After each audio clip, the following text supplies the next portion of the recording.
In Wasps' long and prestigious history, one trophy had always evaded them. In fact, Wasps had never progressed past the quarter-final stage of the Heineken Cup. Of course, we all know what happened. What's incredible is how it happened. In the end, this most auspicious of trophies was won with the most audacious of tries. This is how London Wasps won the Heineken Cup. Wasps' first game of the Heineken Cup campaign saw the return of the conquering heroes back from the World Cup. Perpignan at home.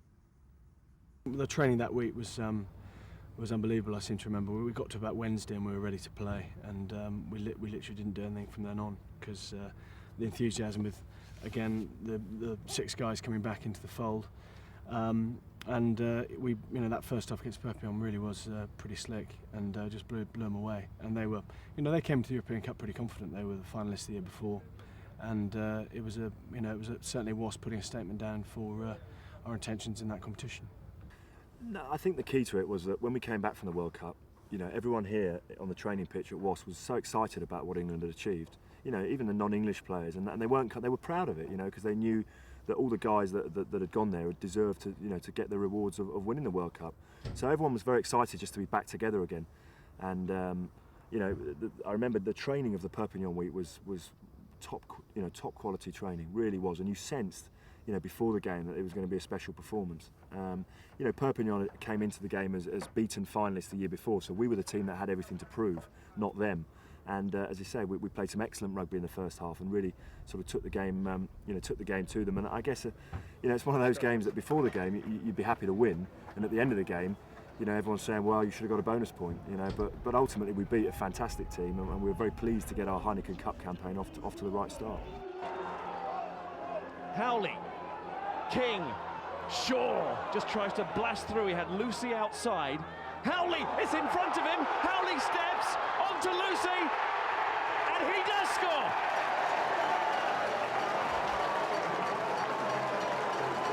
And the English champions set off on their European journey with a World Cup winner, Josh Lucy, the first try scorer. Lovely inside ball from the Welshman, and England's full-back come winger ain't gonna miss from there, and this is a hugely impressive start from Wasps. Warren Gatland said before the game, we've had a week, watch us go.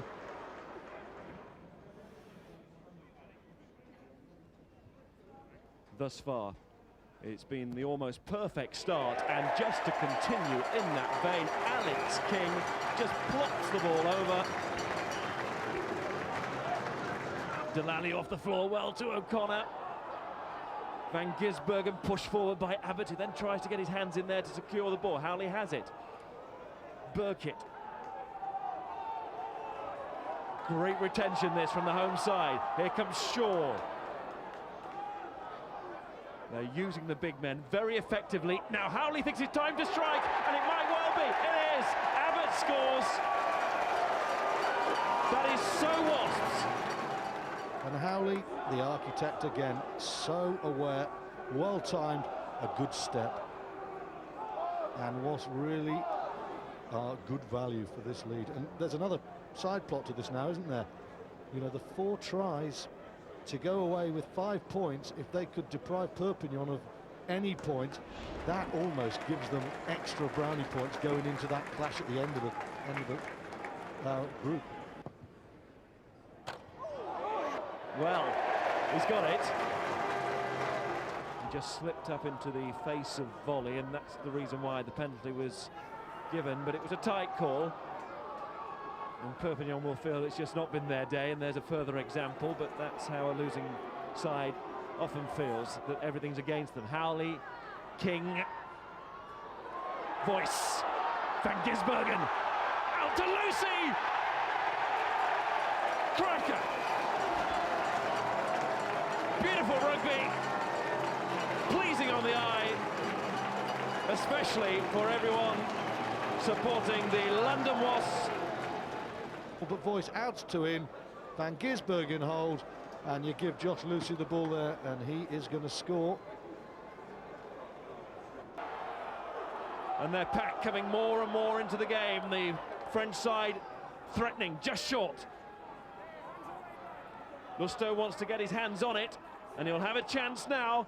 Out to Edmonds, and Manny Edmonds to stretch and get the ball down for the first Perpignan score. Well, the Wasps crowd behind the post immediately thought that was a tight call. And you can see, does he get downward pressure? I think he does, but not on the line. He loses it before the line. Peter Richards knew it. Well, that clearly wasn't a try. The following weekend, it was a trip to Italy and Calvisano.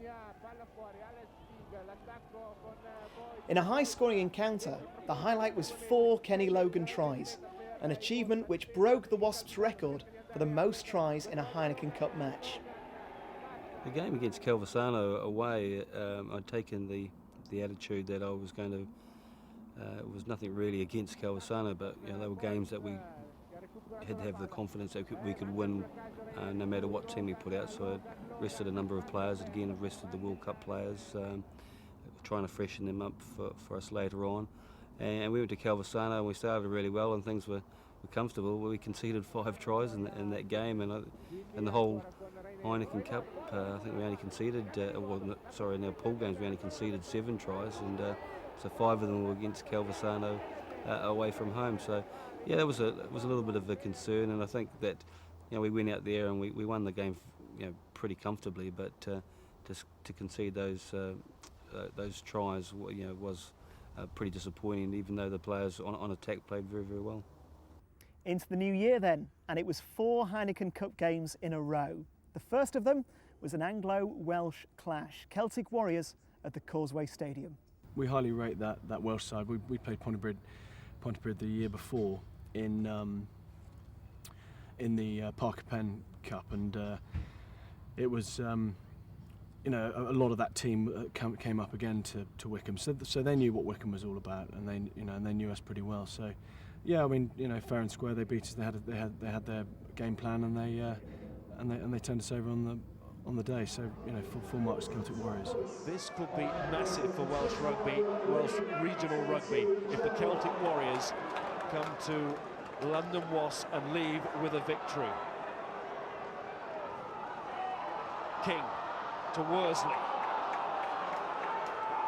In goes Will Green. Howley, again, he demanded the penalty, and the arm is held out there by the referee. He's worried about the minute. He hurried this. Yeah, 60 seconds was in his mind, not the charge. He was entitled to do that. Go back to the ball and put it on the tee, and he did very well. It was calm and collected from him as well. Simon Shaw's coming from deep and using his big frame to bash another hole. Howley, this is the way Wasps like to play their game. Confrontational, physical. But that's the way the Warriors have played their game too today, and the tackles just keep on streaming through. Gareth Thomas has tackled brilliantly. Howley again to Waters, and then Rudd. In goes Greening flying in, didn't really make any attempt to stay on his feet, but the referee decides it's London Wasps who get a penalty.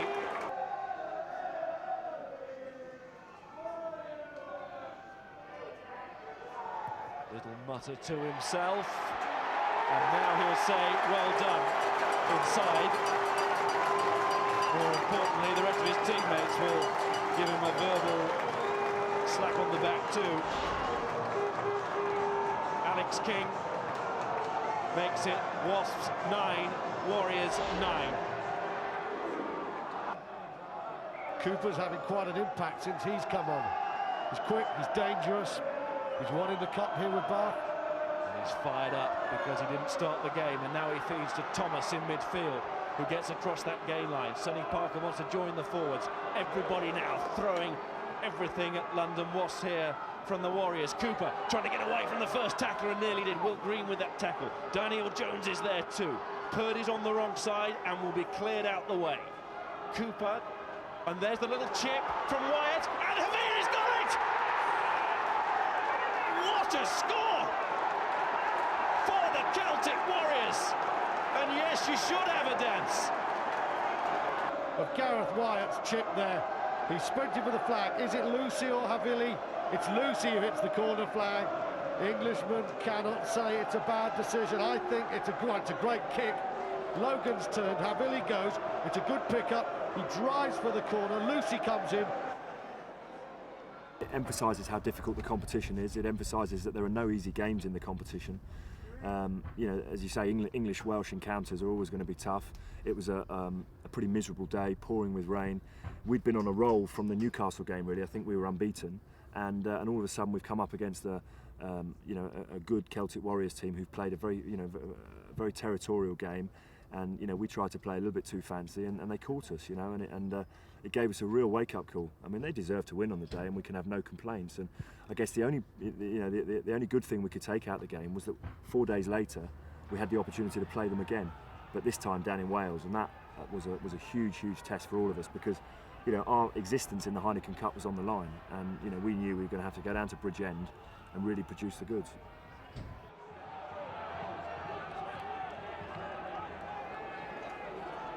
The turning point of a close encounter came when Mark van Gisbergen scrambled over in the corner for the only try of the match.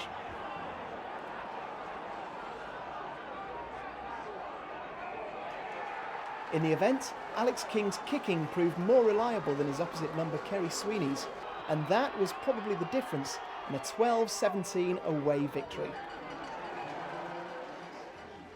After Celtic Warriors, it was Calvisano's turn to visit the Causeway Stadium. Prior to the game, the Wasps players took the opportunity to show off some silverware, notably the Webb Ellis Cup.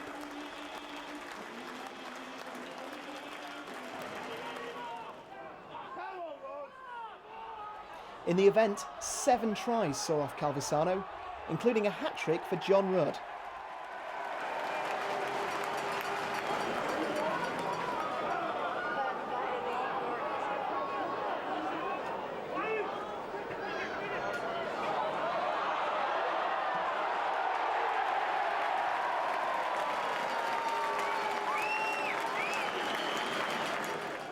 Wasps saved the best till last.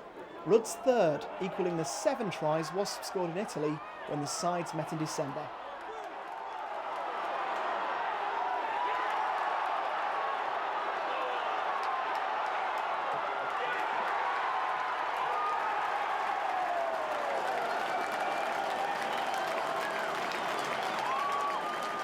Wasps' next trip in the Heineken Cup would be to France, and what most people expected to be a very close game indeed.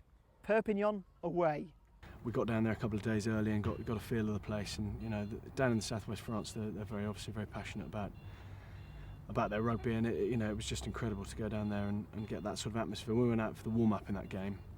It was the most amazing, incredible atmosphere, and we came back in the change room, and Lawrence he revved us up pretty well that day, I seem to remember, and it was a fantastic performance. What I would say about that game is that they had to chase the game. There was a points difference they had to try and eliminate, and it does affect the way you play the game. They had to go for tries, and and so there'd be times when they would have kicks at goal and they wouldn't take them. So the scoreline did flatter us a bit because of that reason.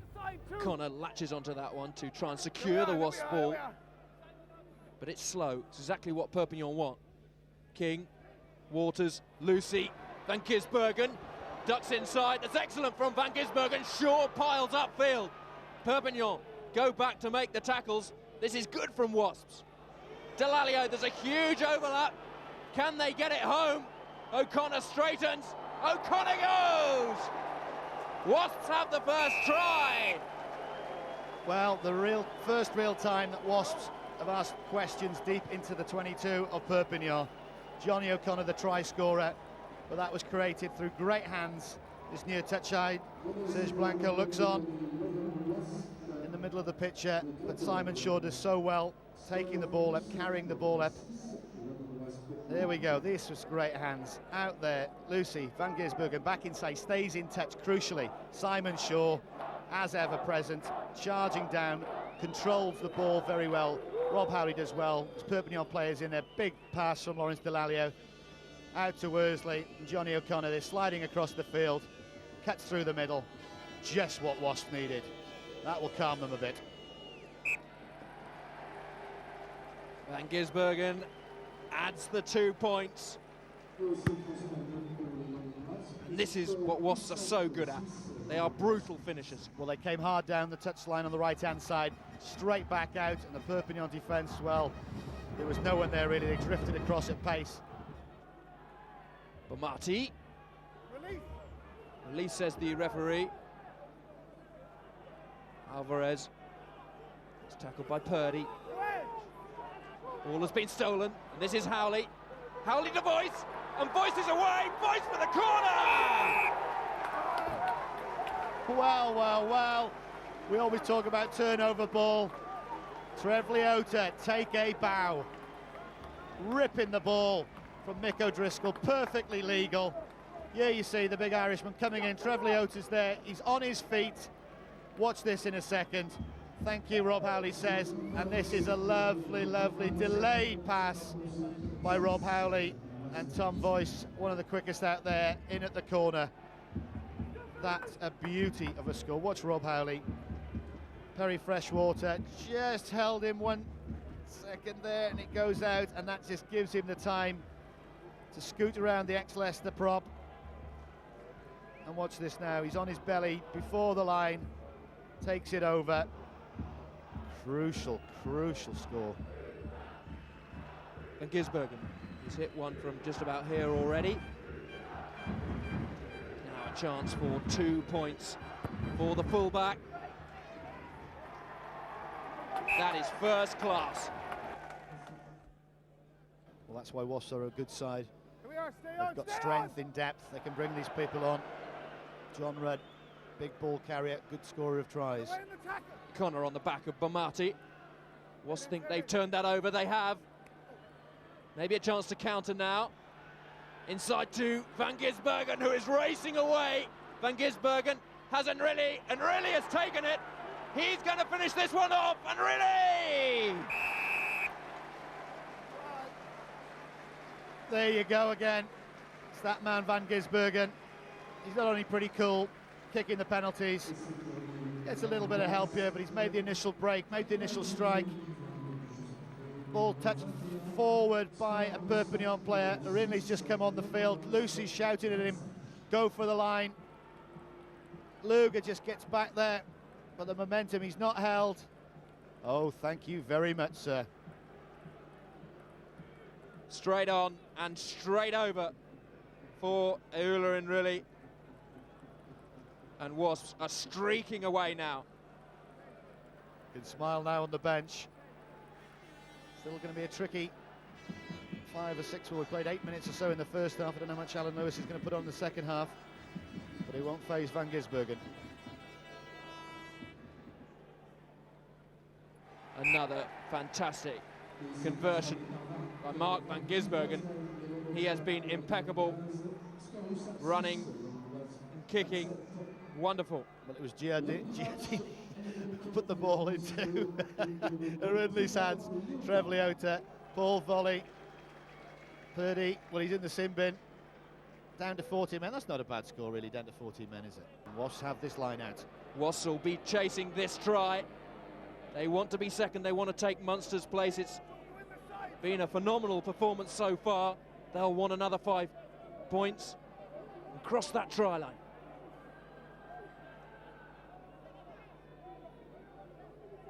Just trying to get the ball secure at the back, getting everyone on the feet.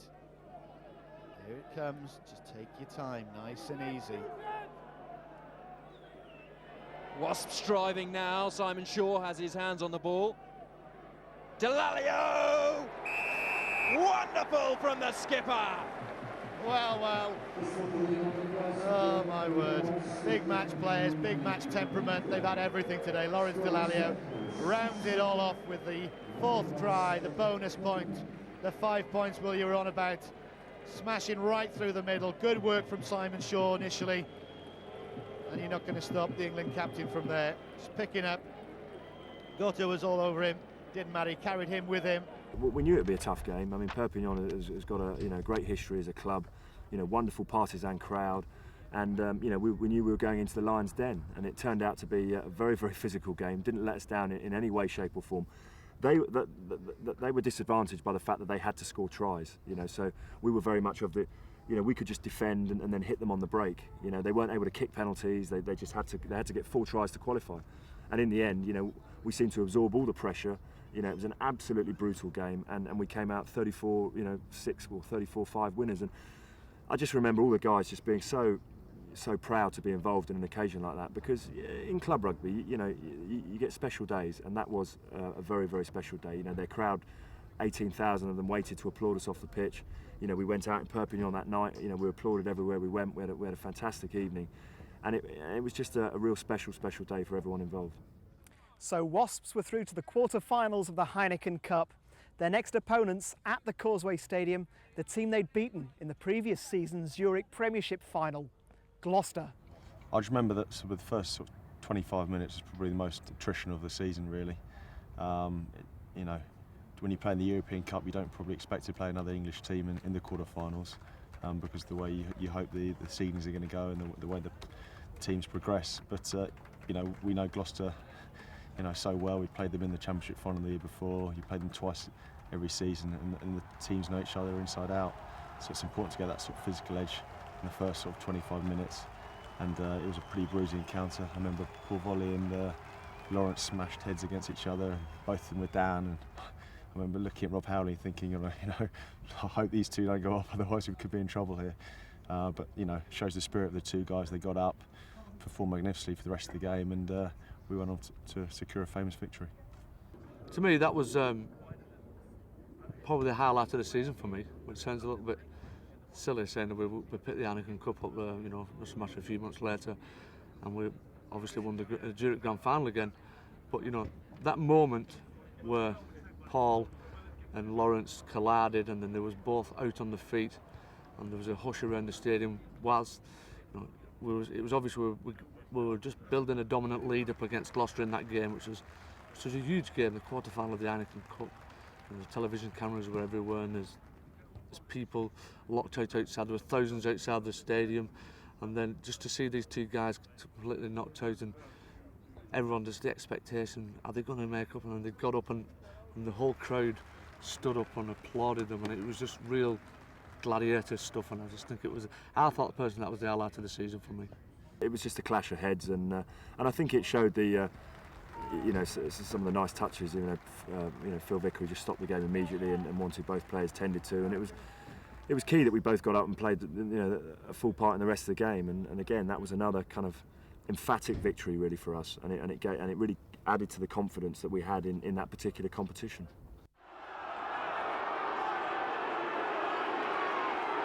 And the home crowd asks for more, and Howley goes down the blind side. Abbott's gone with him. Howley's got it again. Oh, what a good try that is. What a superb try from London Wasps. It's Rob Howley. Abbott and Voice, a 3-on-1, Gloucester sleeping. Abbott's got no space wide, and Howley steps. Rian van der Berg, the full-back, again exposed there. But Gloucester didn't get the first line pressure. They didn't get the last line tackle. And King, well, that's much easier for him.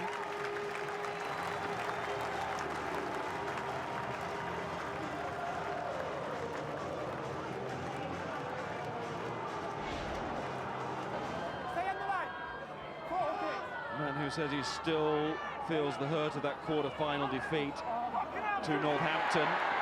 He's bobbling around again. So again, London Wasps going with their first semi-final in this competition. Gloucester been there once before, lost to Leicester and Watford. This is McRae. Fine kick. And there's a serious injury here. And we need to get the medical team on straight away, and they are rushing on now. Paul Volley. Phil Vickery was there immediately. Genuine concern from Vickery. You can see he's stayed with Volley and was calling to the referee. The whistle went pretty quickly, and immediately the medical staff were out there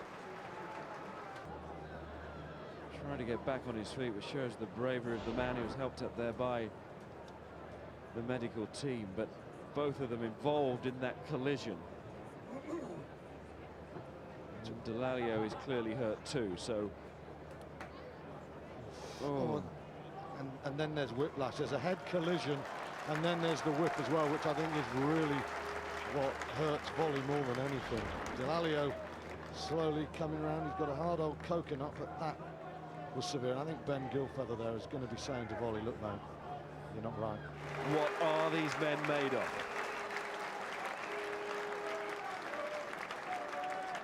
Good grief. Listen to the cheer and the respect, actually, from both sets of supporters. And Delalio and Volley simply weren't going off. It was too big for them, too big for their club. Brave men. Can London Wasps get this score before half-time? But the one try of the half so far, can they make it two? Their play is starting to deserve that second score. Spending a lot of time now inside Gloucester territory. And look at these forwards going on, and look at Gloucester trying to regroup. They're desperate. Leota, oh, he's given a penalty try. Oh. They're driving on and on.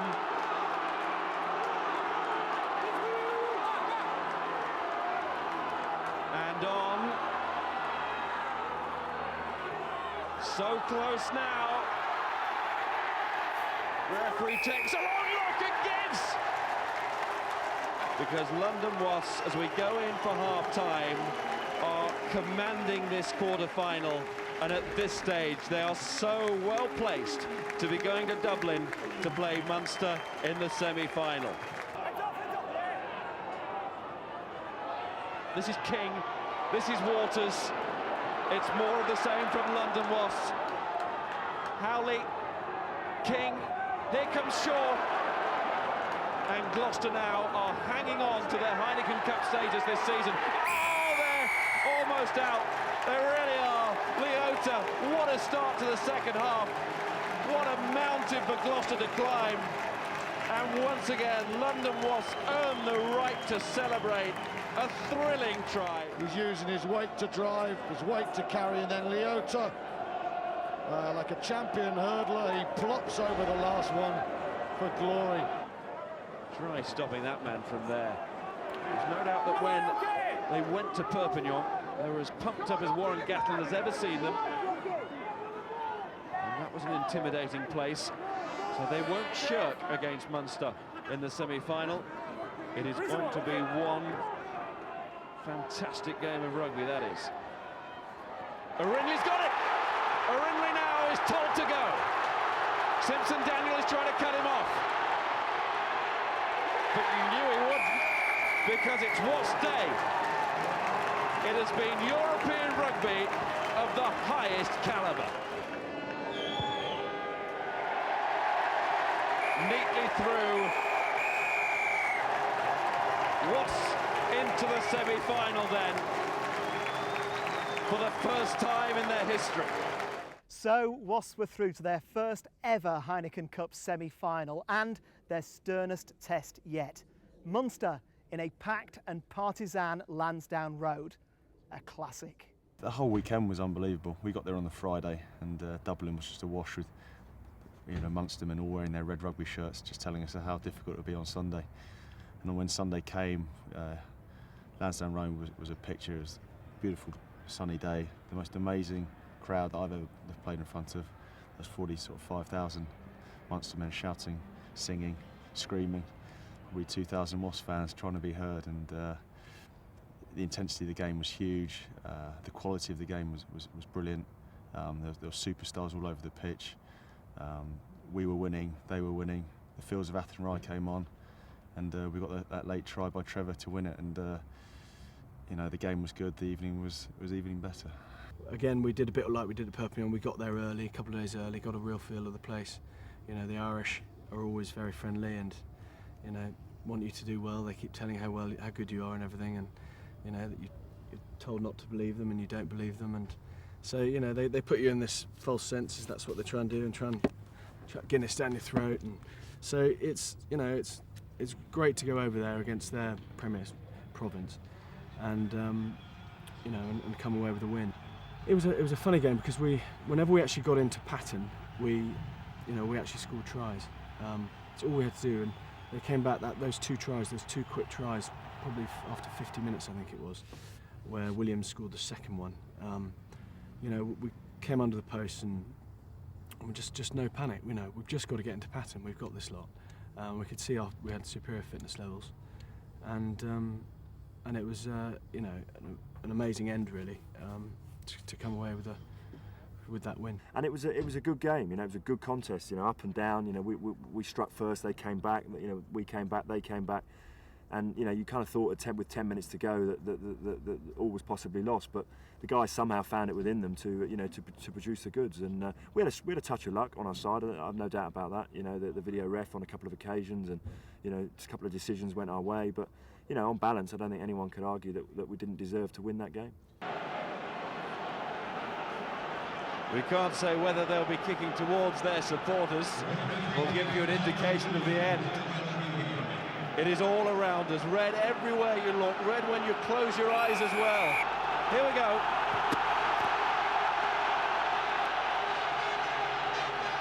Tap back from Wasps, and they'll need to clean this one up. And it was Howley who went bravely in there. And Joe Worsley and Delalio acting as the guard. There's no scrum half. It's Volley who does the job, and it's King. And it's Payne to run it back for Munster. Number 2! Leota offside. Over Keane. Can hardly blame him for that.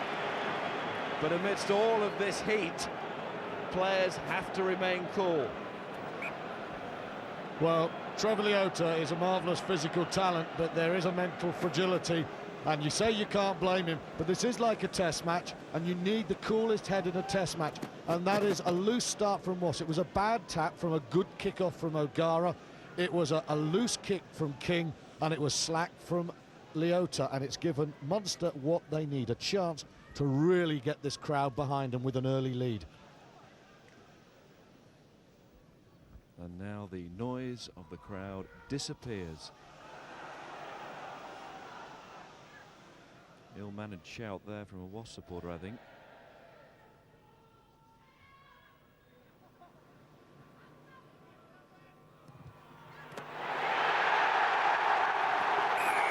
And now, plenty of noise.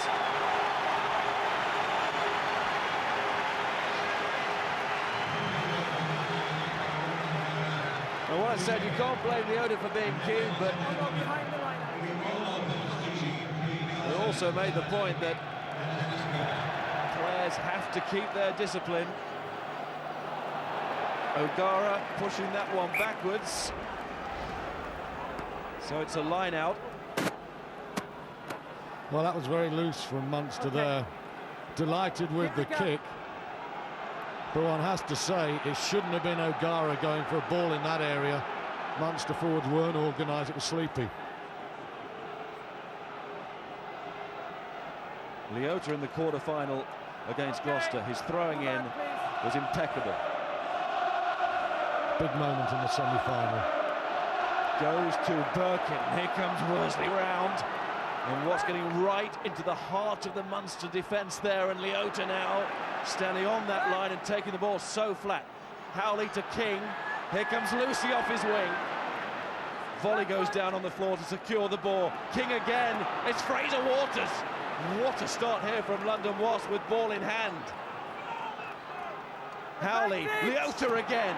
Referee playing advantage. Howley once more. Out to King, missed out to Delalio and Worsley, given to Abbott. Oh, and it's Lucy! Oh, what a score! What a score!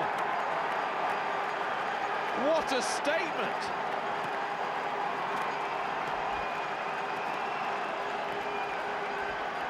The dream start for Nightmare. The nightmare riposte from an Irish perspective from Wasps. That was brilliant, that was power, that was pace, and that was accuracy. Holding them on the inside, And then Lucy picks that full-back line off the wing. When he steps in, he's got such strength and such speed of foot. He's so hard to stop. Lucy, England's power man out wide, hurts Munster. What a start for Wasps. And now Alex King has a conversion.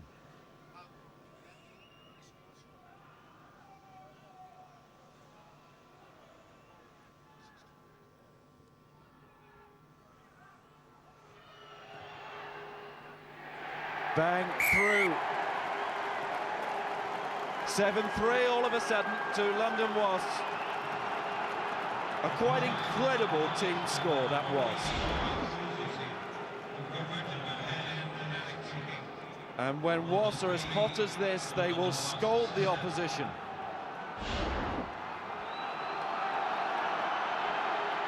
Munster know it. And they will undoubtedly come back with interest.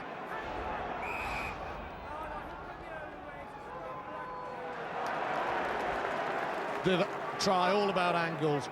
Out 5 metres. The Wasp movement was going across the park. King going across the park. And there's your man, cutting the angle very fast and in.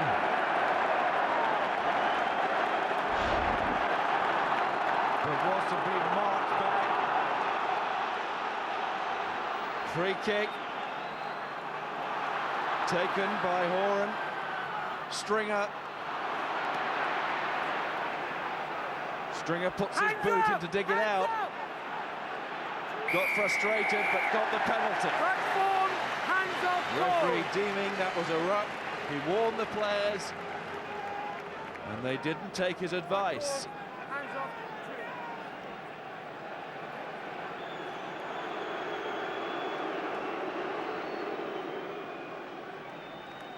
And O'Gara walks back before today, 68 points in semi-finals. You can see the hands in there from Leota.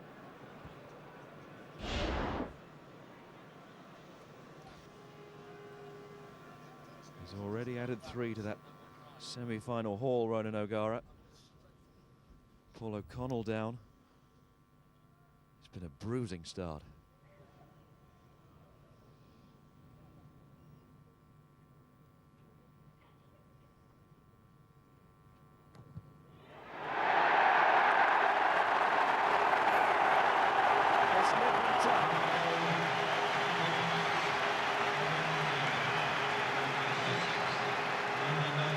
Second penalty for Ronan O'Gara.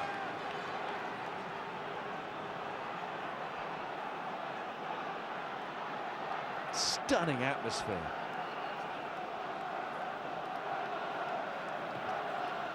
King restarts. Anthony Foley, who's missed just one Heineken Cup match in Munster's history. O'Gara picking out Delalio, who's never lost on this ground, wearing the colours of England.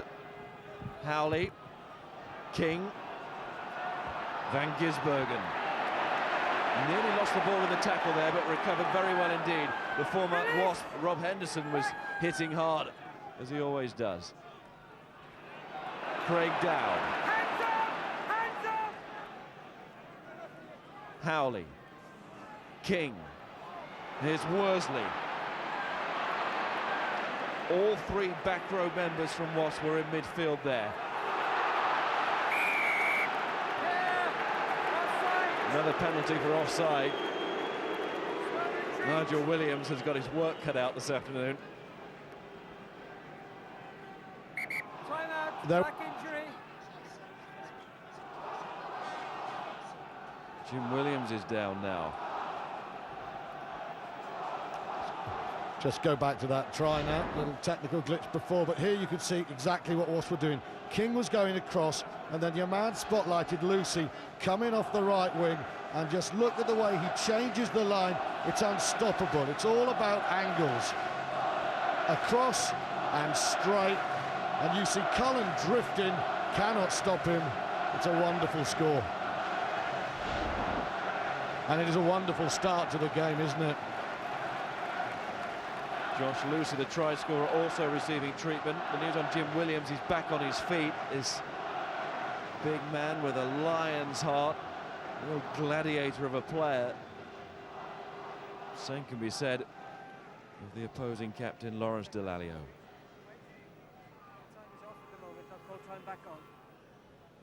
Alex King just checking. The referee's not started the clock. There's 1 minute to get the kick over. Nigel Williams saying the clock is stopped to allow this distraction. The treatment to Williams to be concluded. 10 Heineken Cup matches here now at Lansdowne Road. Of course, Leinster have been using it as their home this season.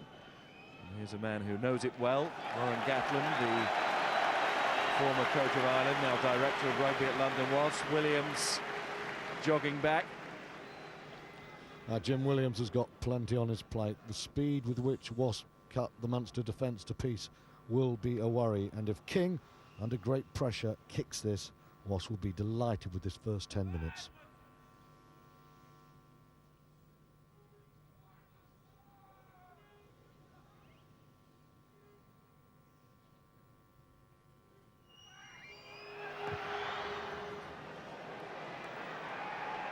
Always there. Just gave it the right amount, Alex King. There have been those who have questioned his temperament over the years. Well, Alex King will never get a better place to prove his international worth than this match here today. Lovely restart from O'Gara, but Ross make a mess of it.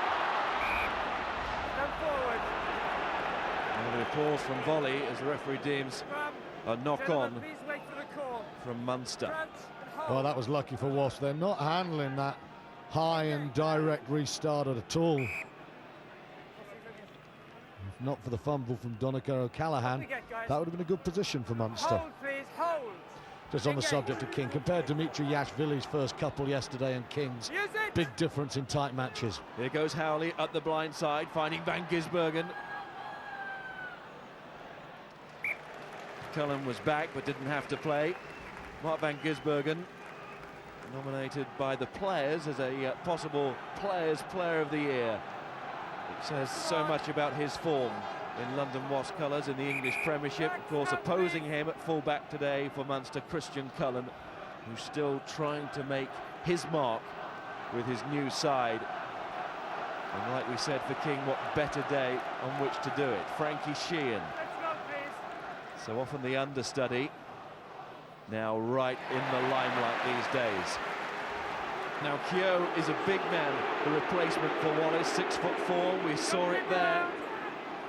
This is so important to Munster, the quality of this line-out play. It is their ace and they're driving it just to get themselves into the game, and then O'Gara and Stringer will want to push Wasps back. But there's a counter drive from Wasps first of all. 2 mammoth packs. O'Gara threading that one through, and Van Gisbergen. Well, I think the flag was up, it had just touched the line. Just keeping an eye on the touch judge. He awards the line out to London Wasps. O'Gara, though, with this kicking game, can really get into the opposition. He is the king of Thomond Park, and he doesn't do a bad job here at Lansdowne Road. Howley put him under pressure, but that was a lovely territorial gainer then from O'Gara. His battle with King, of course, so important. 2 very calm, composed 10s at the start of the game. Take there at the line out from Burkitt. Now Howley's box kick on Payne, who scored in that first minute, that crazy first minute against Stade Francais, where Munster asserted themselves in the quarter-final. Charge down there from Burkitt on O'Gara. Good backtracking from Williams. And it's in situations like that when the speed of David Wallace might be missed, but Williams didn't let his side down there, nor does Henderson, who crashes forward.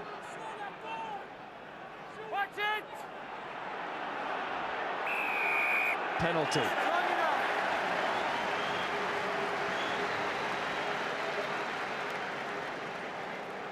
had to allow him 10 seconds to move away. And 10 seconds is long enough.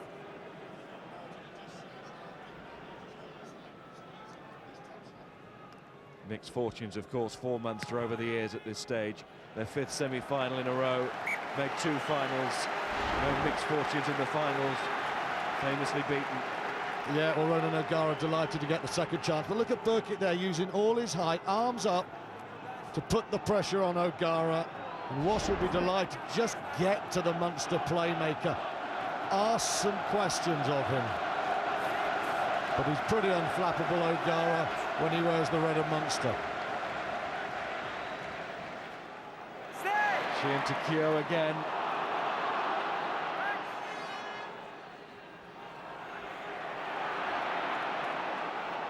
Inside the 22 they go. Williams now. Hands up! Sheehan stopped by Leota, the 2 hookers. Stringer, O'Gara going cross-field with this one.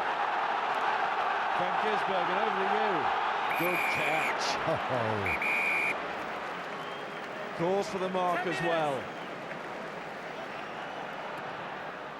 Oh, that's Lucy terrible. who kicks, and it goes straight to Payne. What was that all about? Here's Keogh. He's giving it straight back to Munster, and the momentum. Foley. Picked up by Williams. Tackled by Volley. Stringer.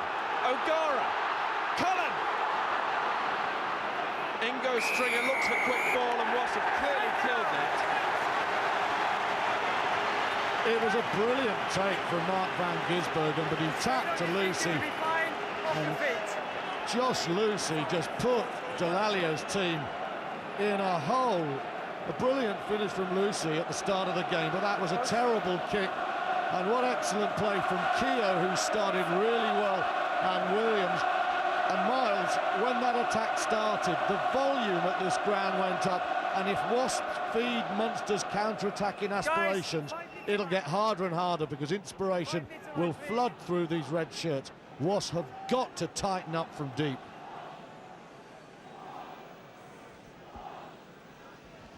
After all the hard work of Van Gisbergen, a moment of madness from London Wasps, and now a moment surely for O'Gara to seize 3 points.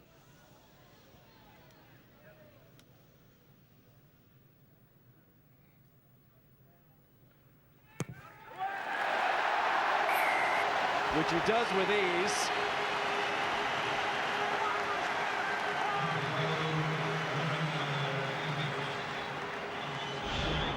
Thomond Park has been transported to Dublin, and that was the horrible looking kick from Lucy from a Wasp perspective, and just inviting Munster to run it back and use the big men too. Keogh off to Foley, and Foley needs no second invitation. Here he is again. Well, he'll leave it now to Kelly. He's come off his boot. John Kelly so often scored some important tries for Munster. His defensive work was excellent there, and so too O'Gara. And Delalio's pointing to the touch judge, telling him where to stand. I wasn't very impressed with Joe Worsley there. It was a hesitant dealing with the restart again from Munster. Kelly was in 2 minds, and Joe Worsley should really have put the right winger down, and Wasps would have been in a good attacking situation. He got away, and O'Gara found touch. Going to Shaw at the tail. Here's Volley. Hands up! Good line out. And then Shaw, having won it, arriving in the ruck just at the right moment to make sure everything was okay. Abbott, he jinxed very well indeed as Stuart Abbott. And now it's hands from Munster in a ruck. And the referee is being consistent. Big John Hayes. Done the same to both sides. He's a tall man.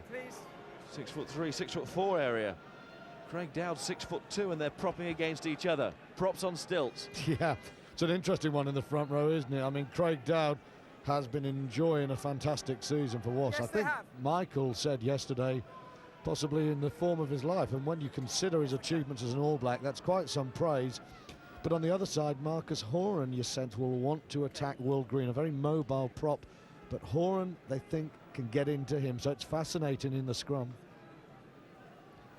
And we have to go back to this goal-kicking duel. O'Gara, you know, is going to nail most opportunities. King is under pressure, but he's been very cool to start. Bit more distance here.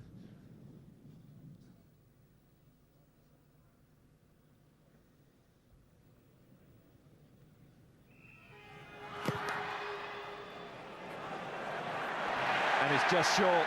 Oh, that is a bad kick. He would normally get those, what, 19 times out of 20? Well, do you remember, was it the Gloucester game in the quarter-final when his range was very short then, Miles? And we saw the same thing then, but that was from 45 metres. That's about 38 metres. You can see him missing in accuracy, but shortage, that's a shot. Lucy.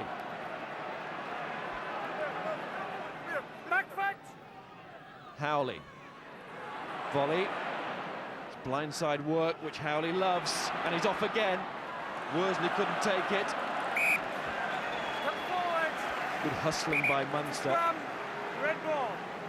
So Munster to put in, just go back to that kicking because it's so important. I mean, you tell us, Crouch and hold, on a please. day like this with the pressure really, really on, distance does come into play, and is that on the margin for a kicker? It shouldn't be, should it? Well, it's 38 metres out, and this is a perfect pitch. The grass is much shorter cut than it used to be at Lansdowne Road. And really, with the adrenaline of a big occasion, distance should be the last problem. Accuracy, yes, because you've got to keep a cool head, but distance, no. But Alex King in the quarter-final was short on a few occasions. And of course, if the game stays tight, Munster will think we've got an edge there. So pressure should not reduce range. Oh, This no. Stringer to put in. No, we've gone up here. We've gone up. And I think there we saw the first instance, and I'm sure Nigel will be watching that very interestingly in his little cave. But two imbalanced front rows there in terms of height. The short men will attack. Turning it. Free kick against Wasps, taken quickly, and Henderson, 4 years at London Wasps, Rob Henderson. O'Gara in behind, and Mike Mullins is chasing, but so too is Tom Boyce, and he left his position on the wing there, left his post to great effect, had to, otherwise Mullins would have swallowed that one. Volley to King, to Fraser Waters. Another player who would love to prove his international worth. Cullen to Mullins, so often the distributor, but he doesn't offload well there.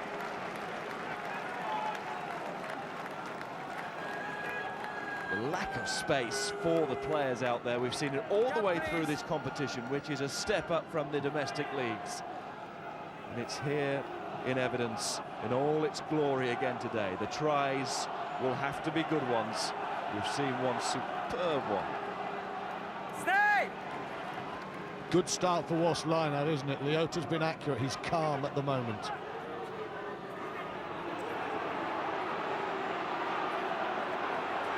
And London Wasps calm here as they have possession of the ball with Leota at the base of the rolling ball. There he is. Release!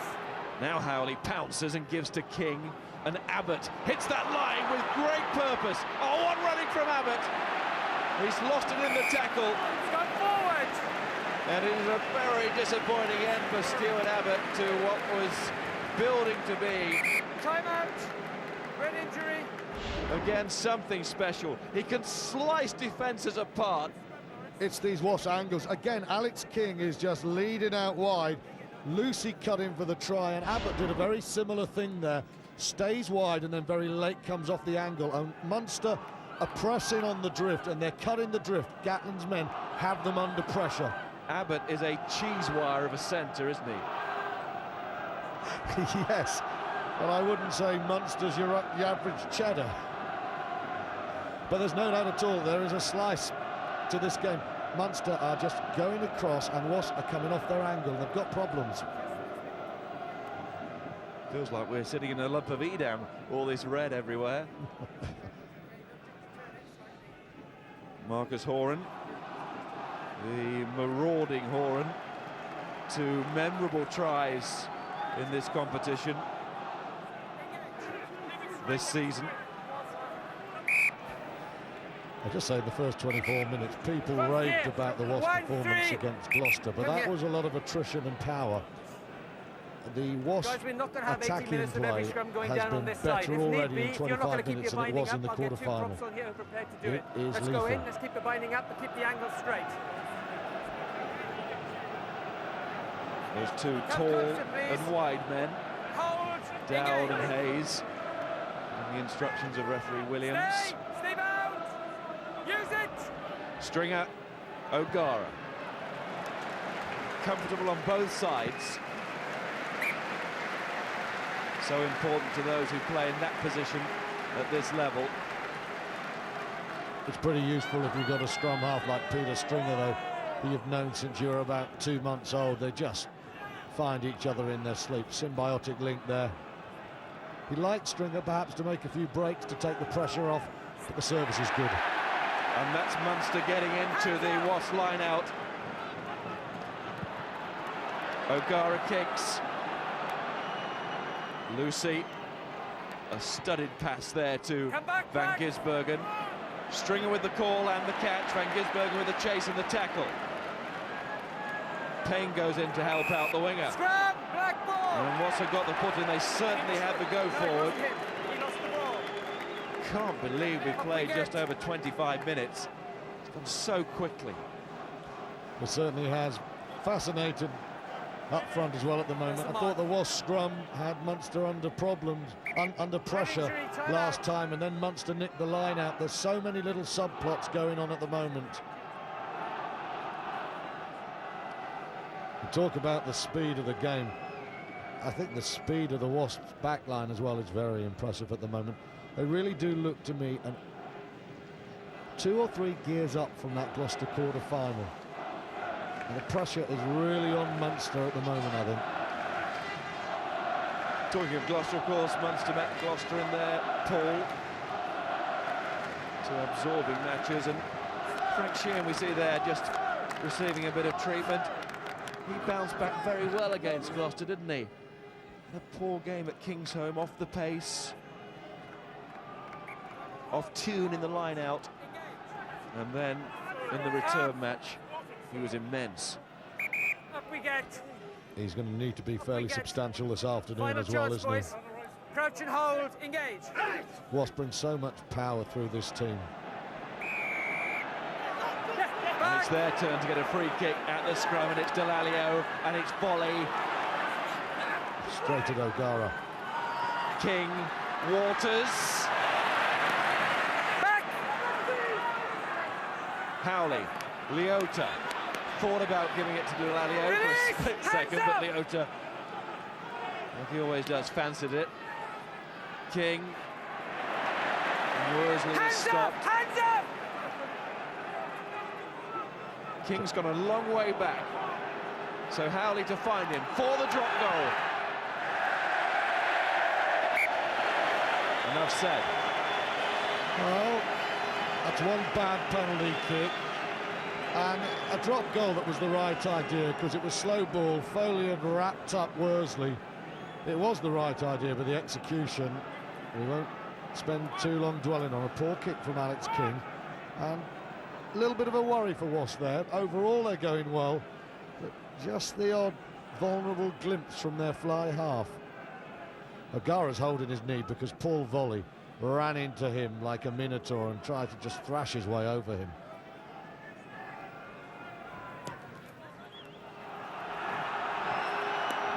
The 2 second rows, O'Callaghan and O'Connell leading that charge. Oh, look at Delalio's response to it. Howley, Lucy, through the first tackle of O'Gara. Hands up! Howley, that was forward. Forward!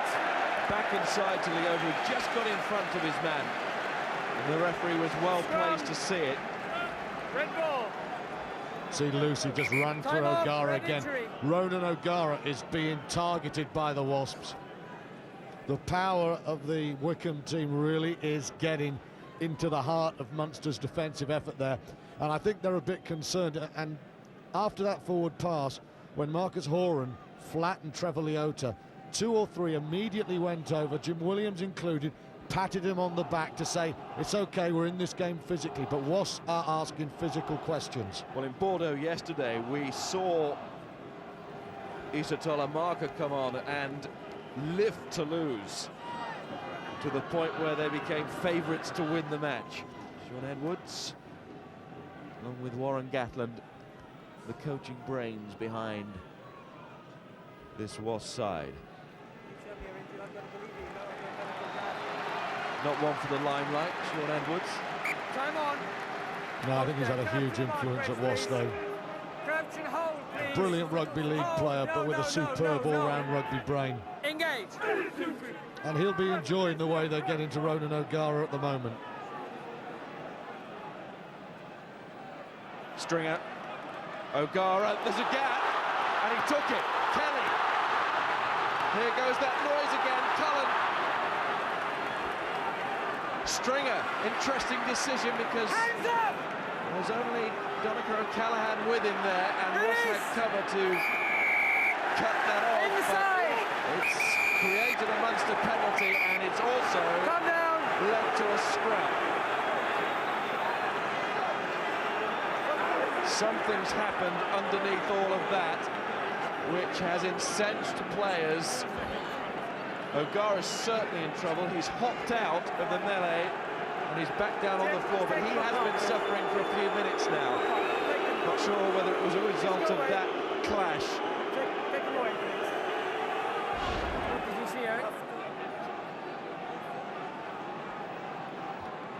It's Cullen who took it on, then Stringer elects to go, and Wasps had cover for that particular assault. And then another assault occurs. Well, Ronan O'Gara, you've got to take your hat off to him there. He's been pummeled in defence, but he took on the Wasp back row. I think he's going to be off the park, though. It's a worry. Touch says your court, Lawrence. Yeah. Okay, after the whistle had gone, I'd awarded the penalty to Munster. He went a second. After the whistle. This is not a debate. Okay, this is a touch judge report. Okay. You dived in, which subsequently caused the fracas. We don't want to see any more of it. Back 10 metres.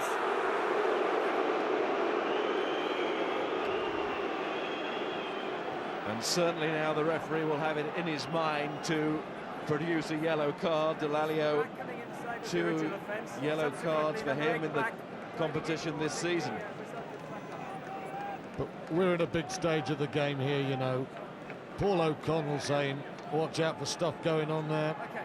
And there is a lot. I mean, the win against Perpignan were not slow to kill ball. Like Leicester before them, they're happy to go over the top. There goes Delalio. And he hasn't really done a lot, but it's very similar to the yellow card he got against Gloucester. But O'Gara's not right, you know. No, I'm just going to say there's a penalty. Munster need every point they can get. He doesn't want to go off, but he is struggling, isn't he? This is brave. They need their man there. He's not going for the 3 points. He's going for the catch and drive.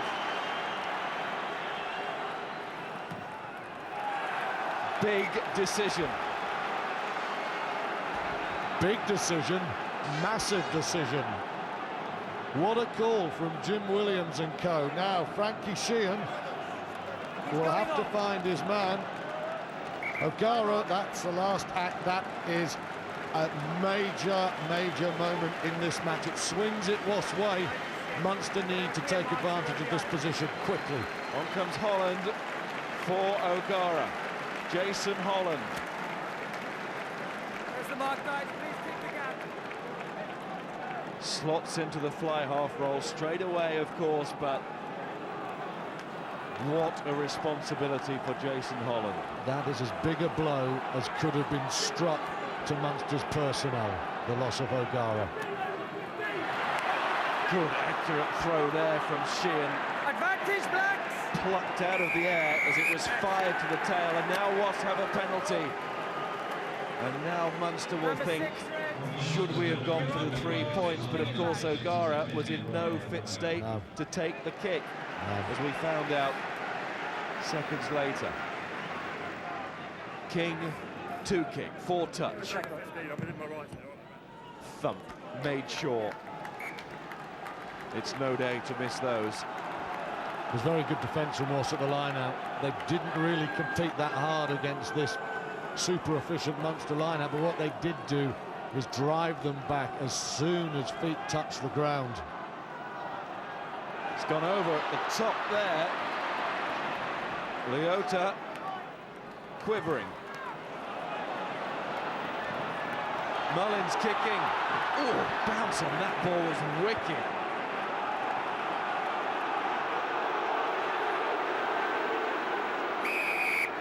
We get taken in by Black. There for Tom Boyce. Turnover ball. It's a maul, as the referee explains. That's the last 2 line-outs from Trevor Leota have been wayward. You used the word quivering, you're quite right. I need the hold, please. Engage. We expected a humdinger, this is living up to it. Stay, still in. Foley holds. Munster march. Foley takes. Tackled by Shaw, wasn't 10 metres. Munster have that advantage to play with. Stringer again, Holland. Oh, now a Wasps offside in midfield. Cullen still got it. Well, the referee's going back for the first offence, so he clearly didn't think Wasps were offside in front of their posts. And it's another warning. And that card is almost out of the pocket. Yeah, once more was the word, wasn't it? And as I said, Wasps magnificent win in Perpignan. They did get away with a lot of cynical defending in their own 22. And there you can see, in their own half, like Leicester in their heyday, Wasps will kill ball. Now, Munster, I'm sure if O'Gara were on, would have gone for 3 points to get the lead. But they want to make Wasps pay for this, and they don't have their own kicker. Massive time. And this line out now is that close. Sheehan will throw. O'Callaghan will take.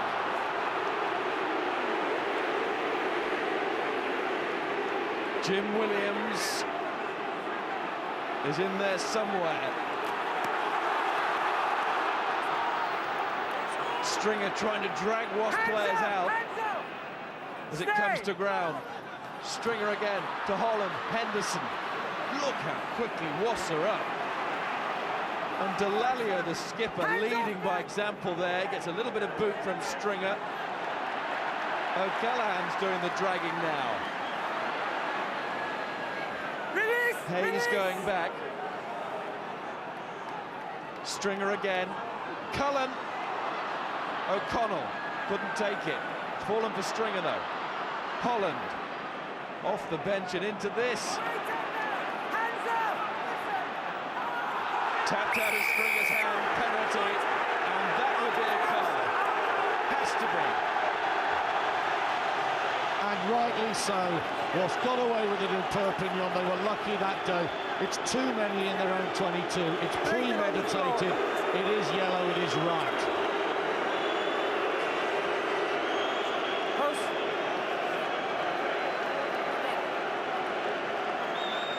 Worsley with the slow walk off.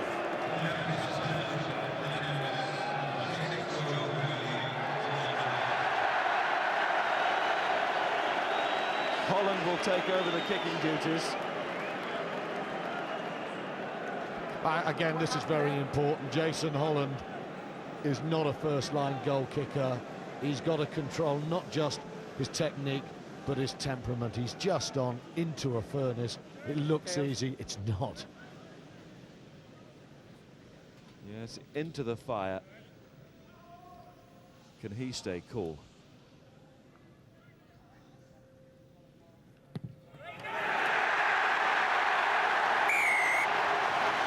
If Holland had to place the ball just about where he wanted it for his first kick, it would have been there, but as Stuart said, that was not easy. It couldn't have been, considering all which is happening around us. Everyone's in a frenzy in the stands. Oh, there's the hand. There's a clear penalty. Stringer prevented from playing the ball, and London Wasps now down to 14 men just before half-time, and Munster with the lead, but for how long? Howley! Volley! Wonderful play from Howley. Volley went with him. He was well onside.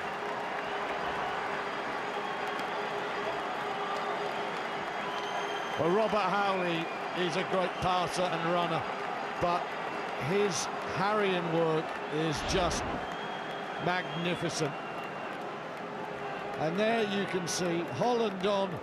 What would have happened if Ronan O'Gara was on the pitch? Howley doesn't get there, but he doesn't give a penalty away. But look how slow Holland is. He's not into the pace of the game. Howley with the charge down. He could easily have gone for the double movement. He doesn't, and Paul Volley, as ever, so close to the ball, goes over. But Holland into the game, takes one pace too many. Howley snaps it up, but then it's mental discipline. I'll give it to you. He knew Volley would be there, and Volley was. Absolutely. Total trust that Volley will be on his shoulder. And now Alex King, just when Munster had got their noses in front.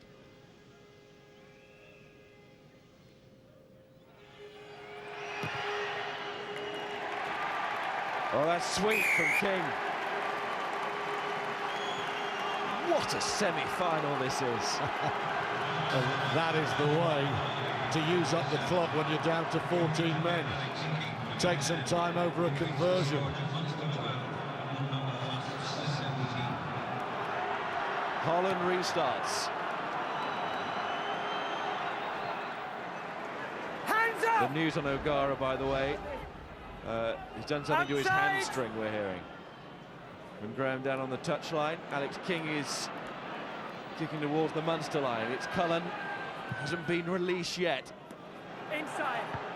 And he was inside his 22, so he's entitled to land it out on the full. That's a superb kick from Christian Cullen. Delalio looks on.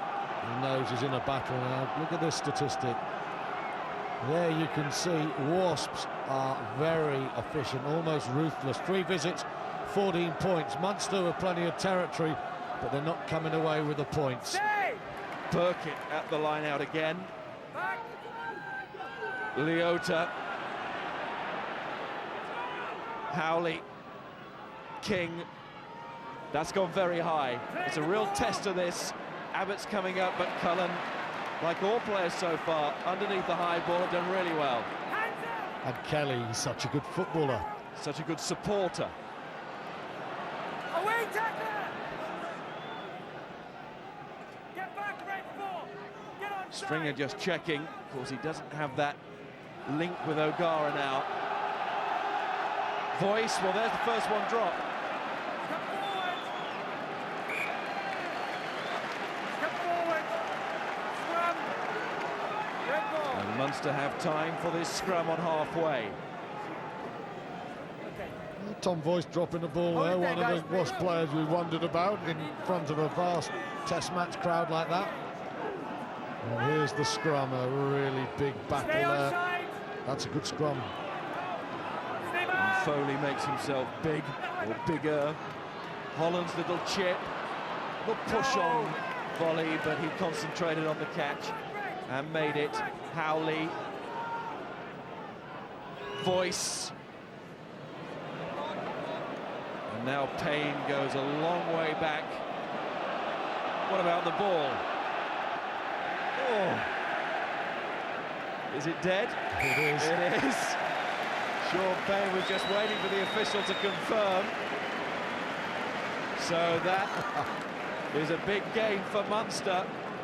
And a terrific loss for London Wasps. Sean Payne,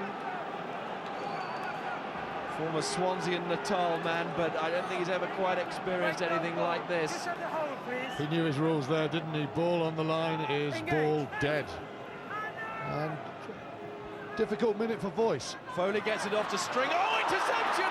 But Voice couldn't take it. Was forward. Goodness gracious.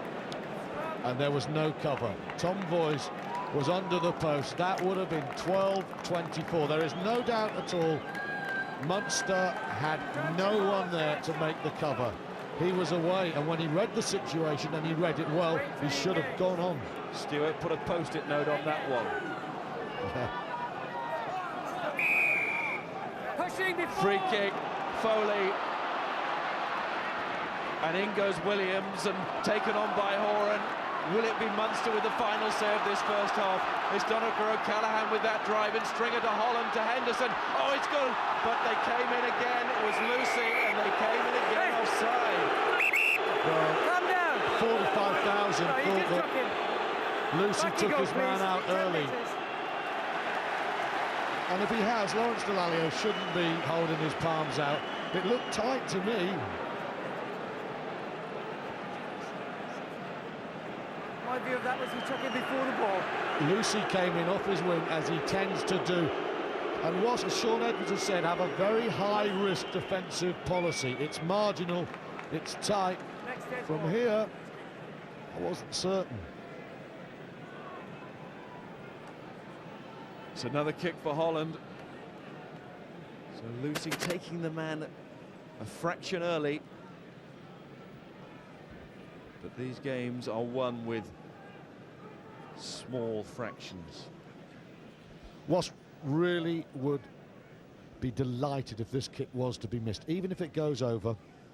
With O'Gara off, with the penetration of Wasps, you'd say it's tight, but they have dominated the first half where it matters. They'd have the momentum. But there is a factor here. If Munster were to get the final points of the half, just listen to the roar as they disappear down the tunnel.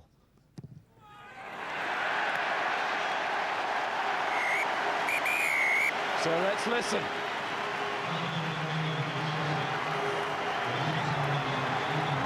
Now this might be the biggest insult to all sides that have previously played in the Heineken Cup, but I simply cannot remember two sides who have wanted a game more than these two this afternoon. Half-time score, Munster 15, London Wasps 17. Nigel Williams makes his final checks. These sides 40 minutes or so away from a Twickenham European Cup final. Coming back off O'Connell. Advantage to Wasps, and it's Volley, who supported so well when Howley charged down for that second Wasp try. How crucial will that prove to be? Leota now with a drive. Howley, King. Waters trying to get there with him. In comes Howley. Leota. Back it goes to Delalio. Voice. Oh, good stepping from Voice now. Voice going forward with such purpose here. Couldn't find the supporting player, but Howley has. Van Gisbergen. They're taking a close look. Wasps think they've scored. The referee will go to the video official right at the start of the second half. Oh, that's a Can you try. confirm the grounding, please, or whether he hit the corner flag? That is a try. Tom Voice, he had a dodgy 5 minutes before half-time, but he's picked on Frankie Sheehan, a back against a hooker mismatch. Good pace, good awareness. Again, like Howley before him, he didn't panic in the tackle. And then a pumped-up Howley puts Van Gisbergen in. Paul O'Connell cannot stop him there. Brave work from the lock, but surely that is a try. And Howley was sprinting down in front of the crowd, pumped. That's a try. Could you give me that again, please? And how important is this first score going to be in the second half? Had Munster got it, well, they didn't. London Wasps certainly did, and their travelling supporters making themselves heard, which is an achievement in itself. Although it's a good time to find their voice, because Munster have gone a little bit quiet now, realising that this Could be a 7-pointer at the start of the second period. Difficult kick for King. But already 5 in the bag. And the lead, therefore, up to 7 points now as we stand before the kick.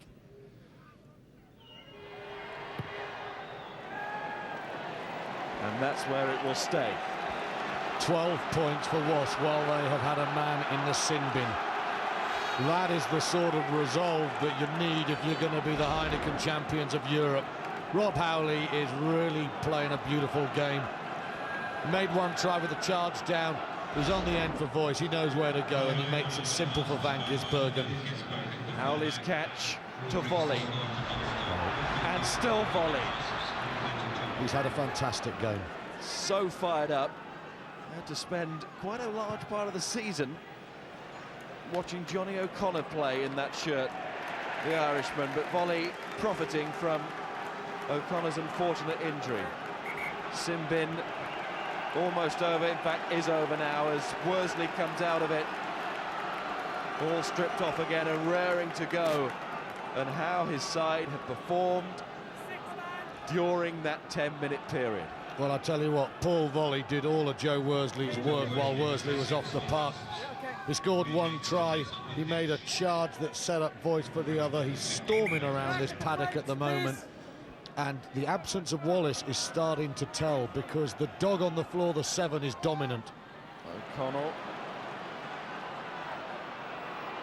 Munster needs something soon, you feel.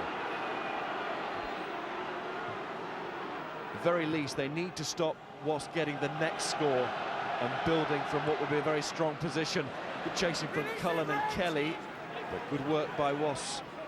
Their back three performed so well. Voice there, and along with Van Gisbergen and Lucy both scored tries, but that's gone out.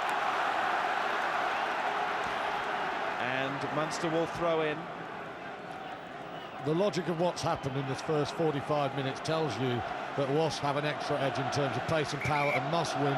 But Munster are one of those teams who just refuse to lie down and die. They will not go quietly into the Dublin night, no way. Munster rugby does not understand logic.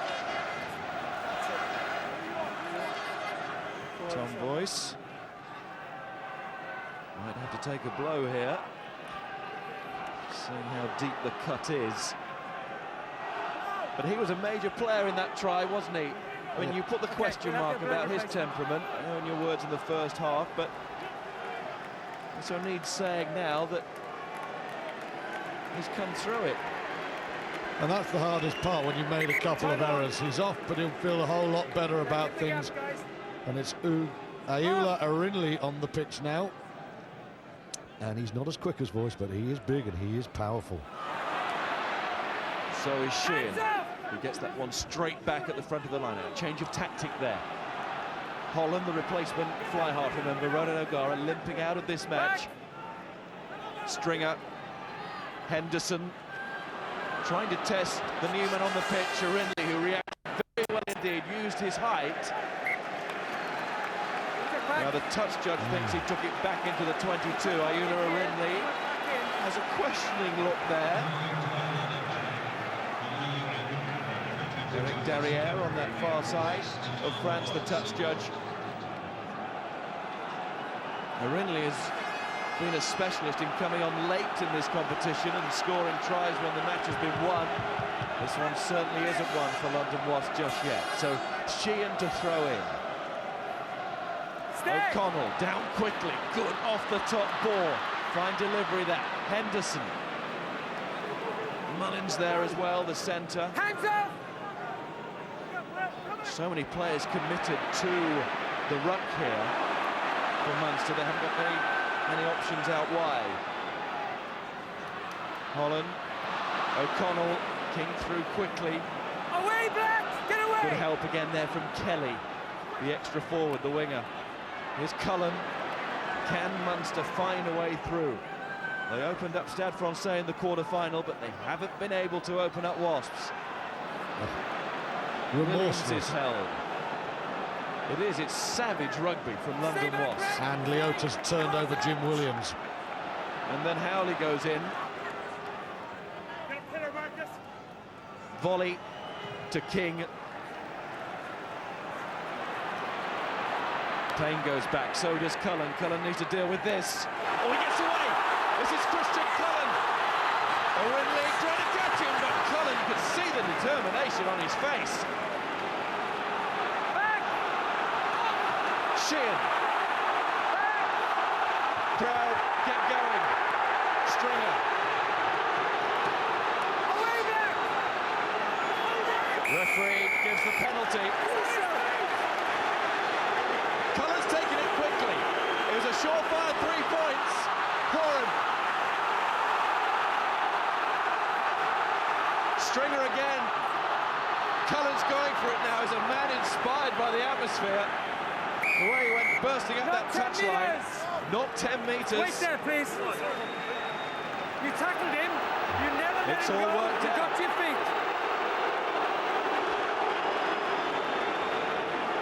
Well, Christian Cullen was something of a gamble when Alan Gaffney signed him. He is not quite the force he was in his mighty days as an All Black. But that moment then, when he skated up the touchline, was why he was signed, to lift this team. That was the old ghostly glide, wasn't it? Not quite the pace of old, but he was flying. The gliding assassin.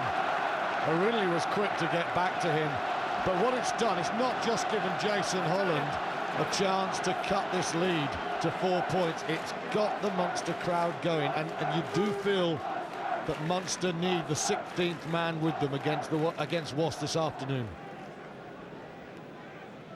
And they do need the next score. Definitely. Against this Wasps defence, they cannot go any more than 7 behind. Like we say, logic says it has to be the Wasps, but Munster, they don't do logic. They do silence, though. Yes. And noise, but silence here.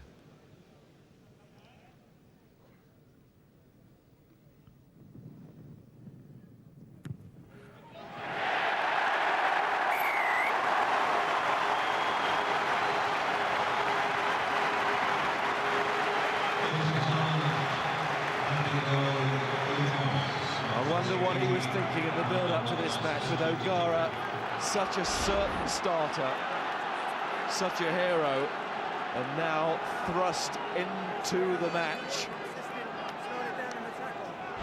Holland scores another 3 points for his team. 3 tries to 0 to Wasps, just 4 points in it on the board. And Holland, they're not the hardest kicks, but they're all good kicks. King, little dink forward. Joe tries to get a hand on it, may have pushed it forward.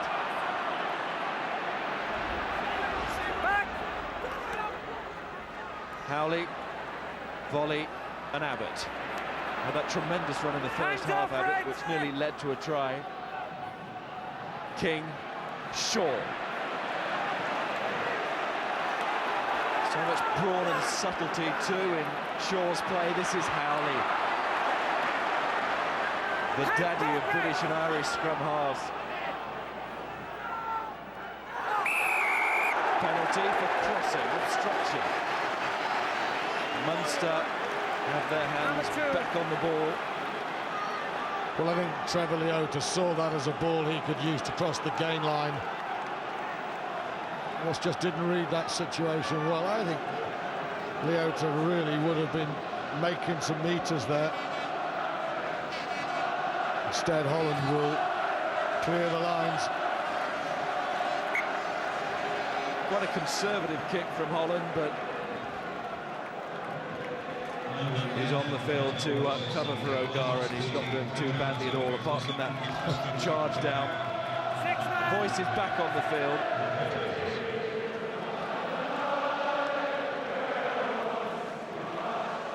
O'Callaghan.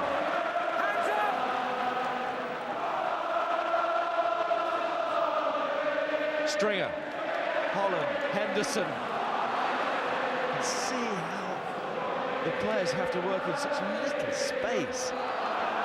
Perfect example there when Henderson had it. Now O'Connell drives. Stringer, it's all this way. Cullen. What a well-marshalled defence this is. And again, it's hats off to Sean Edwards for that, as well as the players. Edwards, the coach. Holland's kick, Van Gisbergen. And now Holland will have to watch it go out in the end as the bounce breaks. Once again, just fine, unfussy play from Van Gisbergen. He's a secure presence at full-back, isn't he? He really is, and was forcing Munster to kick. But again, just look at that. Wasps really have leaked a lot of penalties, and it's not accidental. And there's two ways of looking at it. You can say that's why Munster in the game, but the other side is that's why Munster don't score tries, because of the cynical offences. Here's Henderson. Release it! Another penalty. Stringer! Well, he saw the hole, and that's a bit tough on Stringer, because Nigel Williams had already decided that he wanted to make a point here. He tackled him, had absolutely no intention of rolling away, tried to interfere with the ball. It's got to be a sin That's bin, 10 hasn't minutes. it? Yes, It's because if he cynical, stops the team is Stringer from repeatedly going, infringing. he had to send Fraser Waters to the sin bin. And that's why Nigel Williams brought play back, and that's why Munster won't mind now. I think that's Fraser Waters, unless Simon Shaw's lost about 9 inches of height. It's an interesting call, though, isn't it? Because the last time Wasps were a man down, they scored 12 points, and Peter Stringer was for the first time in acres of space. Acres of space there, but it's almost like Nigel Williams saw our stats then and saw the volume of penalties being conceded too much. Yes, he was in space for the first time. Wasps did have cover, they had men there, there are a couple still to beat, but well, we'll never know now, will we? And Munster can at least have the consolation of being another man up, but it didn't work last time, and they need to make it count here now.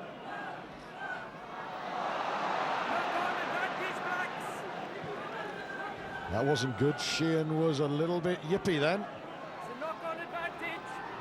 This didn't help O'Connell, who pushed it into Wasps' hands. Hands up, Red! Lucy. Yes, it was 12 points the last time they were down to 14. Shaw. Burkitt getting in there, and it's back with Howley. King hits a boot, Holland's boot, falls for Keogh. Holland takes it off him, but that looked forward. Yeah, he did. You were in front of him. And that might just have been half a chance for Munster then, as Alex King chipped that one away. There was space out wide. Try 3/4. Crouch and hold, please. Wait really to good engage. chance. Wait, that. Let me get out, please. Engage. Stay. Delalio, Howley, Van Gisbergen. Release it! Hands up! Howley, volley. Hands up, Fred!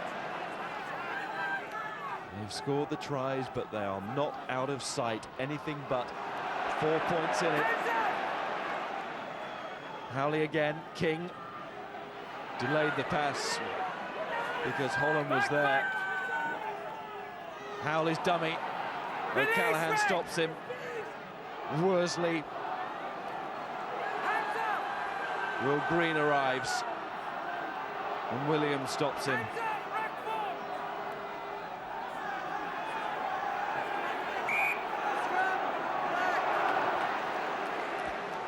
And once again, Wasps are playing extremely well when they're a man down. You wouldn't have a clue that Wasps are the team with 14 players. They're controlling the ball so well. The variety of Rob Howley's game is excellent today.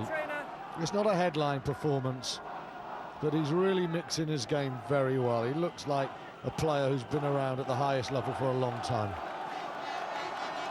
Played in a semi-final for Cardiff against Preve back in the 96-97 season.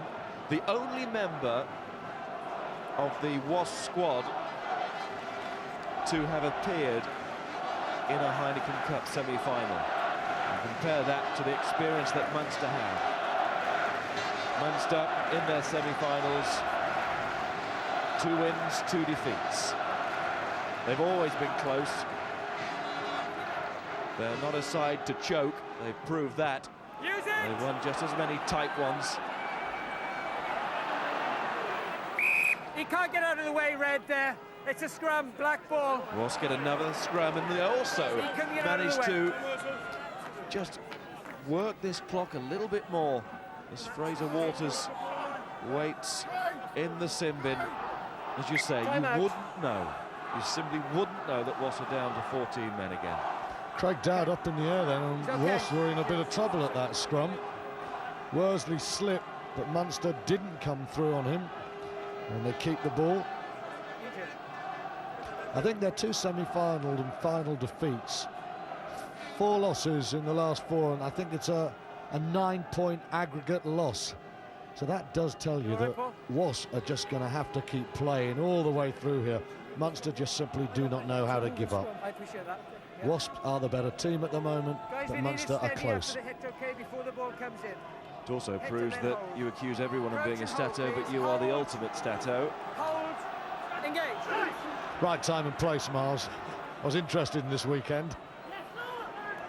Delalio to Lucy, who started the game with that try, that forceful score, which really set the tone. Delalio, Howley, King, volley, involved in absolutely everything, volley, but involved in something that was bad for his side there as he held on to the ball after the tackle had been made, and Munster get a very important penalty. We have just about a quarter of this match left. And all the time, the men in red will think, we've had a hard hour here, but 4 points, that is not a mountain. They've got men like Cullen there. And Jason Holland has just produced a kick straight out of Ronan O'Gara's book. We've got to last 20 minutes to savour. Holland, who got a drop goal in the final in 2000 against Northampton, also played against Leicester. He's been there, he's done it. And he's showing his experience here.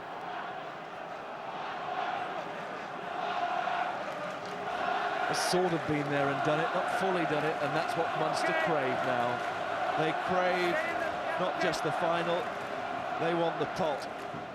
But are they going to be in a position to grab for the pot again? O'Connell, if he has anything to do with it. Henderson. Release!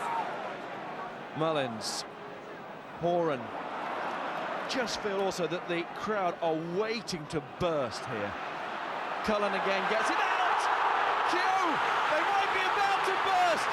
He had a man outside. Still Munster have it. No, it's gone forward, has it? Yes! Oh, it's given!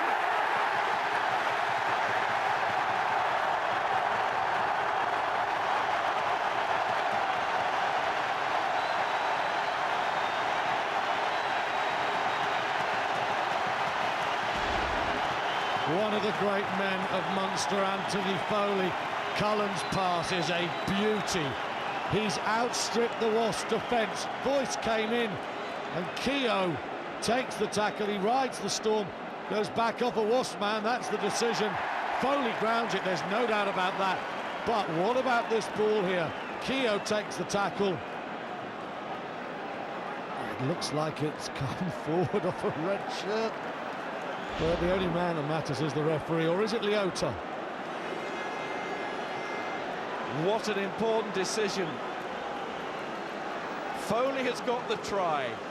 It has been awarded, and as we stand at the moment, that's all that matters.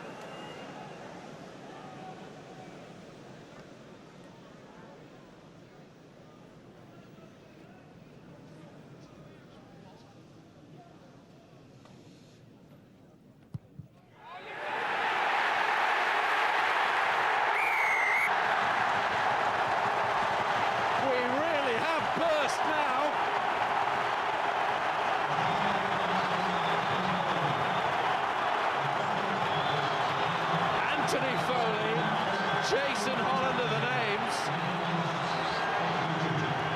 Throw in Stephen Keogh for that drive. Was it forward? They don't think so.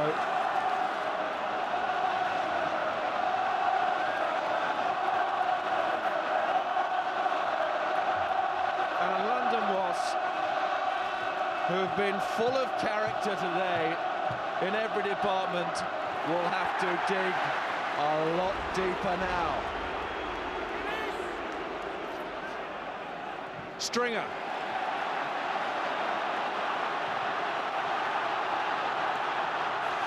Van Gisbergen, and who was their first stringer? Everybody wants to catch it. Horan.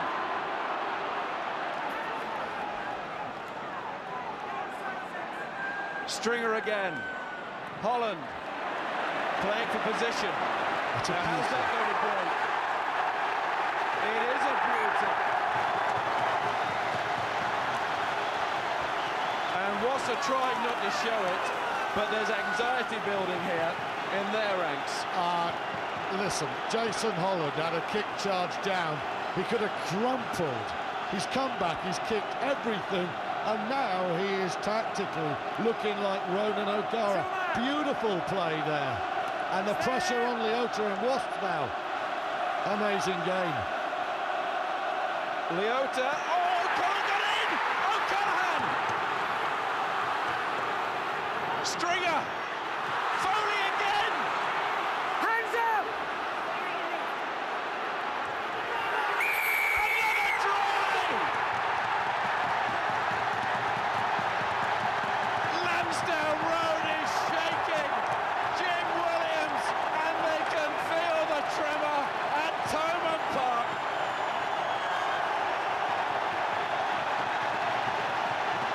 Anthony Foley, homegrown Munster man with the first. Jim Williams, one of the best signings in Celtic League history, is over. That's a try, like Foley's was a try, and Munster are going mad in Leinster. Wasps have dominated for 65 minutes, and suddenly the forwards get to Leota. Suddenly Cullen finds the pass, and Wasps are reeling in a sensational semi. This time the 14 men have hammered the Wasps.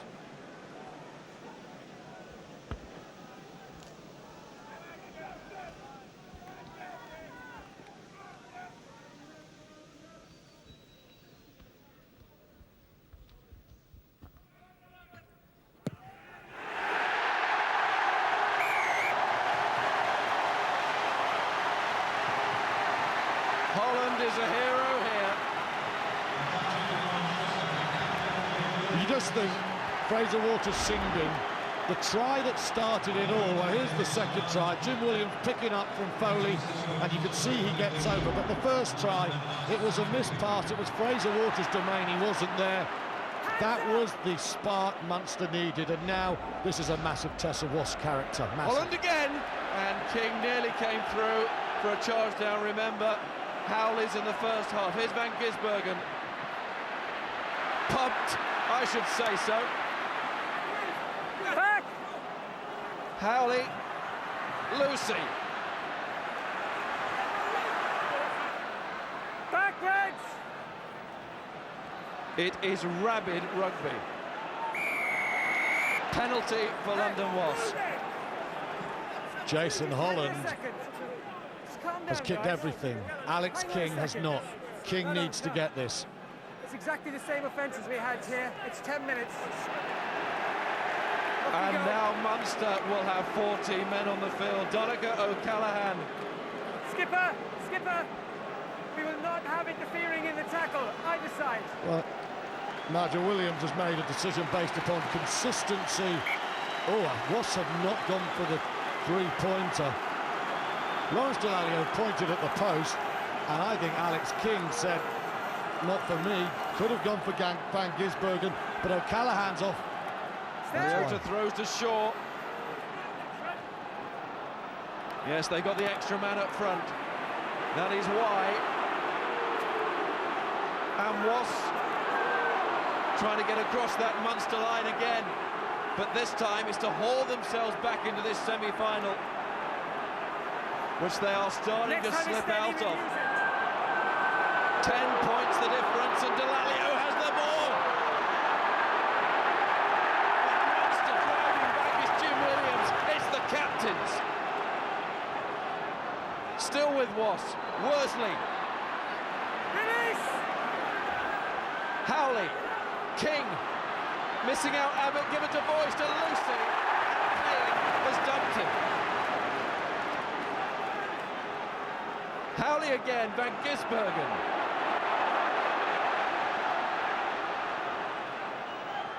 Here comes Burkitt. Payne, another tackle from the winger.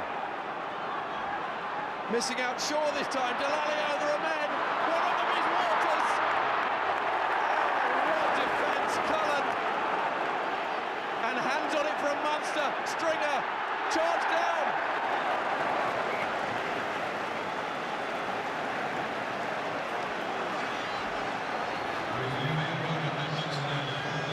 Going off the Richter scale. What a tackle from Christian Cullen in the second half. He is starting to earn every penny he was signed for. I thought Fraser Waters was in there. Wasps are coming back like the champion team they are at Munster now. And this game has a way to run yet. It's a brave decision not to take the 3 points, wasn't it? With O'Callaghan off, as you say, they had the extra man, but Delalio wanted King to go for it. Then it would be 7 points, and Wasps would be right in it. 10 is plenty. And just like yesterday, let's have a listen to the noise.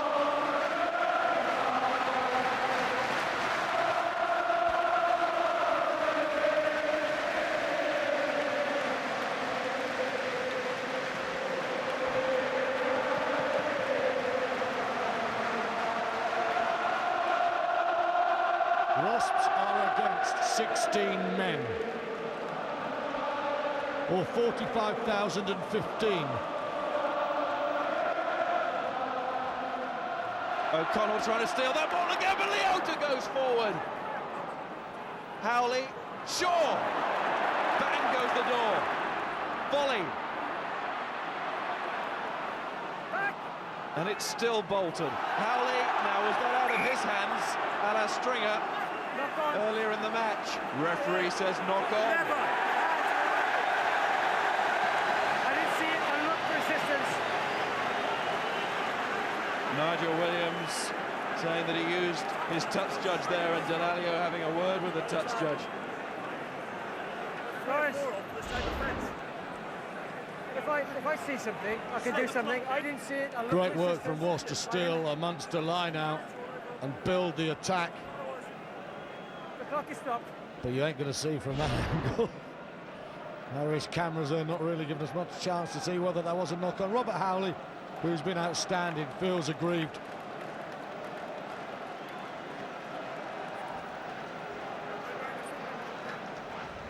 Well, the referee can't give what he doesn't see. No, I don't think so. And you know, the Donegal O'Callaghan Simbin, I've got to say this, it wasn't that big an offence, and people are saying Wasps go for the same thing, so he should. But Wasps could commit about 5 times as many offences. That's why the Wasps were going for repeated infringement, so it was a tough call against O'Callaghan. And it's a very fair point. We need a square. Break up. We need a square, please. Crouch and hold. Engage. Wasps must go for this one. Foley. Stay back. Back foot. Stay. Stringer still yapping away. Oh, good pass, fired in to Holland. He can do no wrong, but Boyce has still managed to play it. And Tom Boyce is very dangerous on exactly that line. Now it's a scramble on the floor, and Wasps get a penalty now. Where's Delalio? What's his decision? Calm down. Red Got hand. to be 3 Didn't points see this the time. number. I saw the red Still hand. plenty of time. But again, I watched Josh Lucy screaming at the touch judge, saying he's got to go in the bin. But all you got to do and look at the number of penalties committed. Wasps commit so many. And if Munster keep conceding them, as they're starting to do, then you've got to say, Munster need more men in the bin. See, there you can see it's 17 against 5. That's why Munster shouldn't have them conceded, because they've conceded 5 in 72 minutes. Now, by my book, that is not repetitive infringements. As for Wasps, it is. King to stay in the game.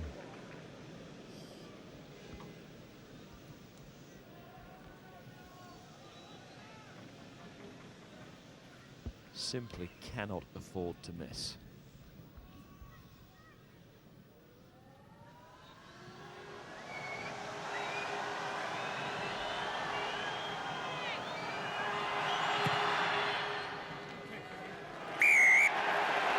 And he doesn't. Significant score, because that means we have 7 points between the two teams. And we said it yesterday again, didn't we? Extra time is available. Well, we said Munster just don't have the vocabulary to understand logic when they're beaten, but this Wasps team are ferocious. Extra time could yet beckon. What a last few minutes. How many close games does this competition continue to deliver? Here comes Lucy away. Oh, and he's taken Hayes on the outside. Stringer got across, but Lucy put the ball back inside to Will Green. Howley to Leota. Now it's Foley. What a way to come out of defence. King. Waters. Abbott. Forward. Oh, certainly question mark. Keogh's got it. Stringer. Mullins chasing. No advantage, just come forward here. Knock on from London Wasps. I watched Mark van Gisbergen then, who was on the blind side looking to attack. The ball went forward and he sprinted backwards so quickly. Brilliant play as Jim Williams down at the moment. Munster will need him for this fraught next 5 or 10 minutes. And this a worrying sight for all rugby fans, not just Munster fans, as Jim Williams, one of the great players in this competition. In this competition, absolutely. He's down there receiving treatment. Of course, his try so important in the big picture from this big man. Well, there's the incident with Rob Howley, and it is a red hand that sneaks out, and that should have been a penalty, and that was probably more a yellow cardable offence than Donnachar O'Callaghan's, and Munster were very lucky there, very lucky. Relief, but no great surprise as this Colossus comes back to us all. A long way from Sydney to Munster, but when that guy says enough and stops playing, if there is such a thing as a free man in Munster, he's got to be made one. He's really captured the mood, hasn't he? Now, that was very interesting in the build-up to this match. In one of the interviews, Jim Williams said, "This is for the supporters."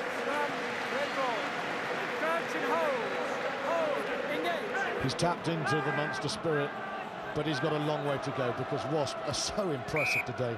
It is hard to believe that they're 7 points down. They've played some brilliant rugby. Don't go in on the angle three, crouch and hold, engage. Just looking at Josh Lucy on this near side, he's signalled to Van Gisbergen to watch out for the high one. He was pointing to the skies. I wonder if he's picked something up from being a little bit closer to the action, Lucy, than his fullback, who looks very lonely at the moment. After the hit, we hold it square, gentlemen. Please wait, don't go in yet. Engage. Lonely job for Warren Gatland during the game. Up. No, I could penalise both. They were both as guilty. We go again. Nigel Williams is coming under a lot of pressure from both sets of players now. Binding up, please. Crouch and hold. Hold. Engage. Free kick. Referee Back needs here. to let the scrum Number break 8, up. not over there. And also wants the free kick taken from the appropriate point. Free kick. Horan.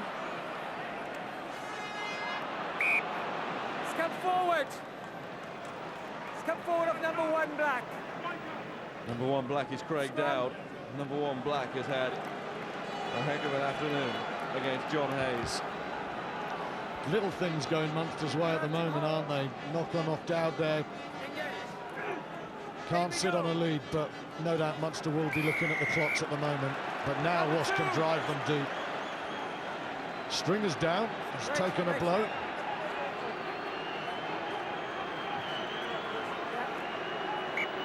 Yes, well, 2 Munster players are down. Sheehan one of them, Stringer the other. Got another injury, the clock is still stopped.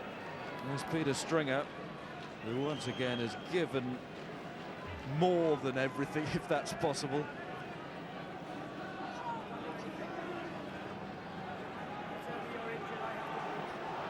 It's taken one to the nose. I wonder, Sheehan down and Stringer at the same time. I couldn't see because it's on the far side. Maybe there was a collision ahead. And if it's a hooker and a scrum half, normally it's a scrum half who comes off second best. Warren Gatland, a former Waikato hooker, looks on, and he's got to be so nervous. It's slipping away, the dream. And the stated aim all the way through the season to go for this competition from the English champions, to make themselves into champions of Europe. Well, Munster have an equal thirst, and at the moment they have 7 more points. Leota, if he's being driven back, then Munster are in business. But Turbo Trev gets going again. King. Volley does not deserve to be on the losing side, poor Volley. But somebody's going to have to lose today. King. Waters. Van Gisbergen! Little show to Lucy, Van Gisbergen! Waters and King were waiting. King has got it over the side from Henderson. Clear penalty. Voice. Rob Henderson made no attempt there, and he has to go to the sin bin. Straight in. No doubt at all. 10 minutes. No doubt at all. Has to go for that one. And Wasps again bouncing back. 80 minutes, but against this Wasps time, you know that they've got the time because they have the class. O'Callaghan wants to get back on before this next attack. 2 men down. 2 men down and time a-ticking. Will it be extra time? And one of the men, Donica O'Callaghan, key line-out destroyer, Trevor Leota. Leota throws, Shaw takes. Wasps will never have a better chance to equalise a game, even at this level, even against Munster at Lansdowne Road. In goes Williams to try and rip the ball free. Incredible from Williams. Stay! Stay! Stringer, Shaw, big man, it's gone over him. Lucy, Van Gisbergen. The cries of forward pass again. Howley to King, to Abbott. Munster have defenders there. Abbott needs to get back to the pack.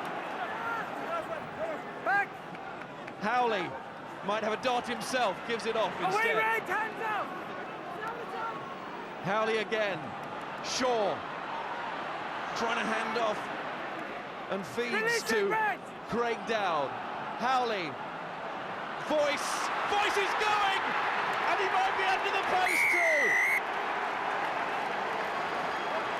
Well, that score was washed to a T. They have the advantage of extra men, but it was power all the way until the finish had to come. And what a finish we've got. 2 men over, you say power, yes, but patience to keep it alive. Boys picked on Stringer.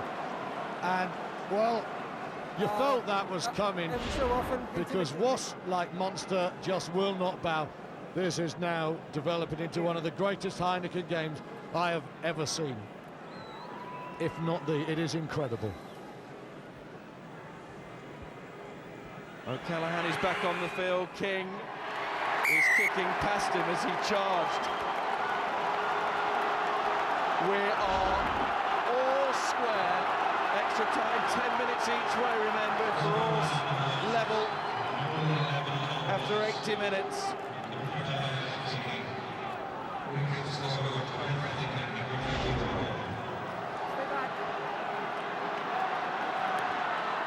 Holland restarts. O'Connell just tapped that forward. Whistle's gone. Not sure O'Connell heard it.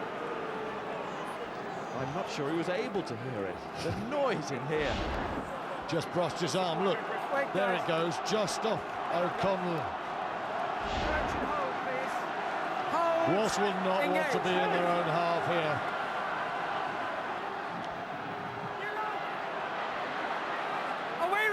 Delalio there leading from the base. Keep ball. Leave it go. Howley, King will still feel they can win this in normal time. Away right, hands up. Howley, Abbott. We have seen a magnificent recovery from Munster, and now one from Wasps, and Boyce is going again! Off he goes! Away there! Howley! Down goes in. Back foot! King, Leota! Did he get it down? Time out! Upstairs! He burrowed low. Can you hear me? Trevor Leota. Has he scored the biggest try in his career? I think he's got it down. I think Leota, with those short legs, hasn't got his toe in touch. He's not in touch at the moment. He's in control of the ball. It's down. It's a try. Is he in control of the ball? He's got downward pressure, I think. If he's got downward pressure. That is a very difficult one to sort out.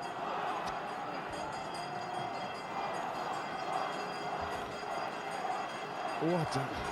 You have to be sure, remember, you have to be sure, and certainly in this situation you have to be sure.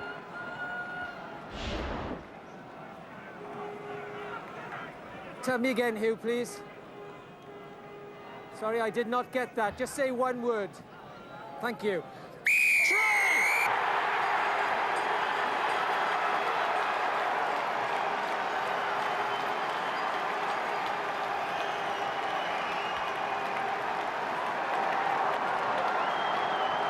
And it's Wasps who have turned the rugby world upside down. 10 points down. They have been unbelievable. They've taken advantage of the extra men. I said I think it's the best Heineken Cup game I've ever seen. Scratch that. It is. Wasps are being simply magnificent against a magnificent fighting team from Ireland.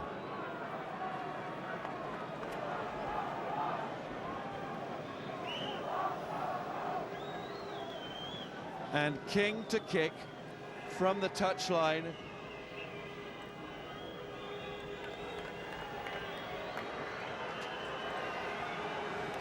One of the greatest ever comebacks, whatever the level of rugby. Test match or not. King has missed the kick. Munster need to go and reply again. Just listen to the Irish crowd. 2.5 minutes on the stadium clock. Well, less, just over 2, and it's running out quick. Changes being made. Anthony Horgan, I can see, has come on. Ayura Rinley has come on for Wasps.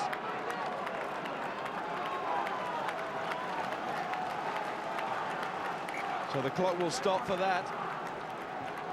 Just over 2 minutes for Munster to come back again.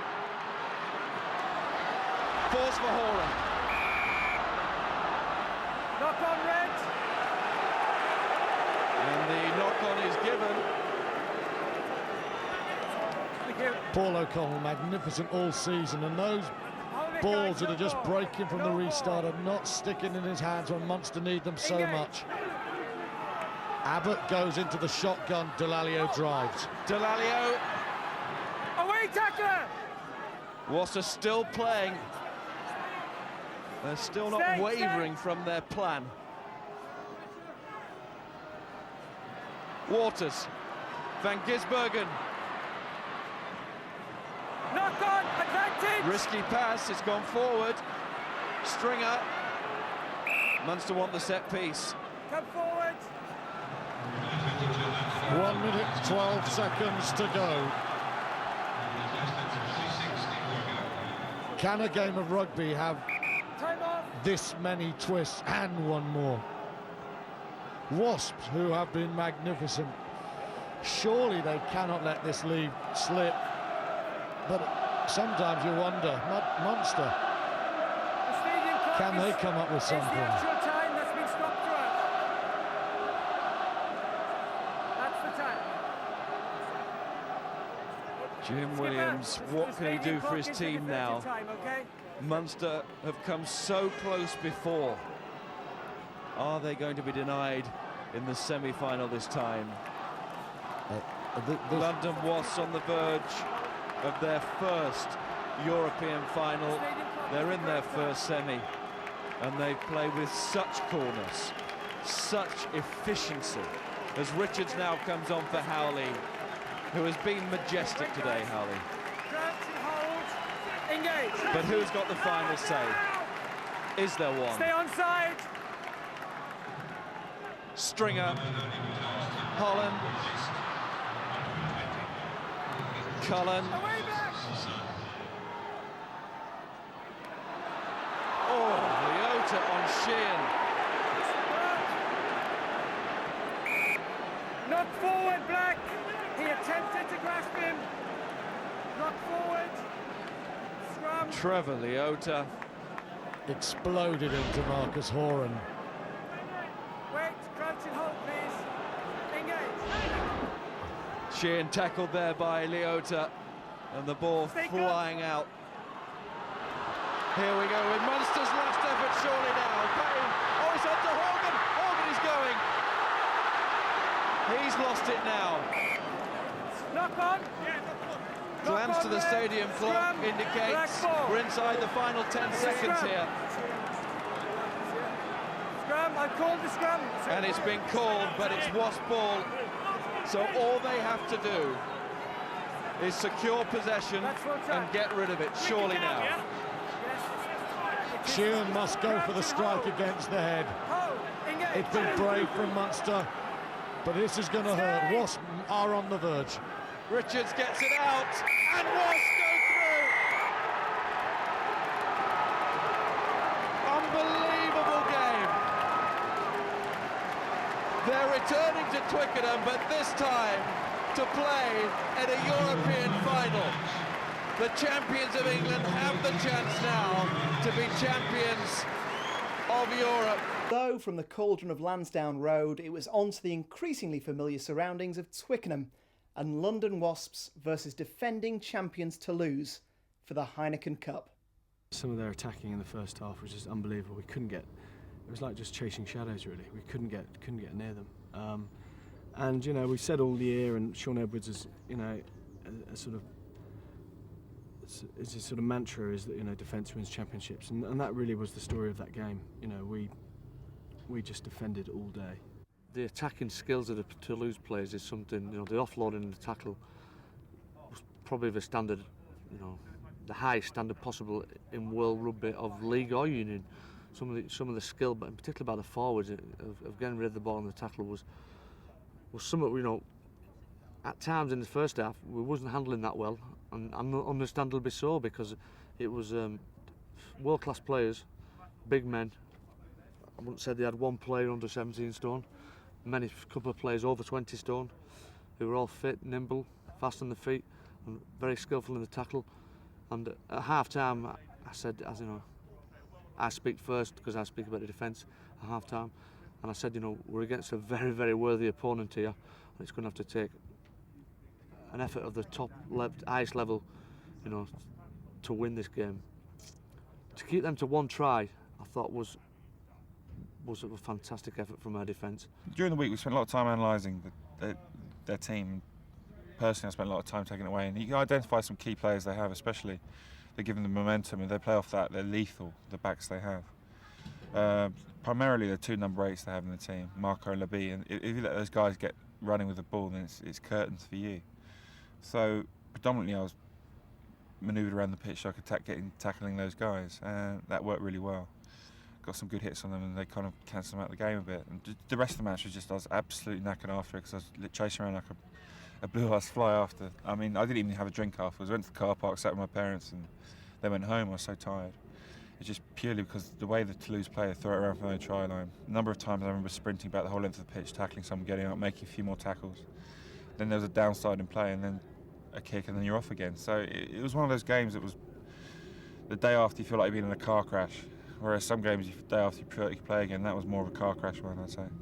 We managed to get points on the board, and that's what it's all about. You can be under as much pressure as you want, but it's about getting points on the board. We came out in the second half, and we scored, I think, one of the best tries of the season from, you know, Mark van Gisbergen, you know, it was a turning point in the game, and they then clawed their way back into the match. You know, got level, and then, you know, a moment of genius, and games can turn on things like that, and it was. You know, it was something that Rob practices. He tried, and it came off. And you do feel for the other guy, but you know, someone like Rob Howley deserves it. You know, he's worked all his life to you know, get himself in a position like that, and I'm sure it's something he'll treasure for the rest of his life. On the sides for this 2004 Heineken Cup final. London Wasps, the team has been picking itself. Fraser Waters required a fitness check on his hamstring, but he came through what Warren Gatland described as the club's best ever training session on Friday morning.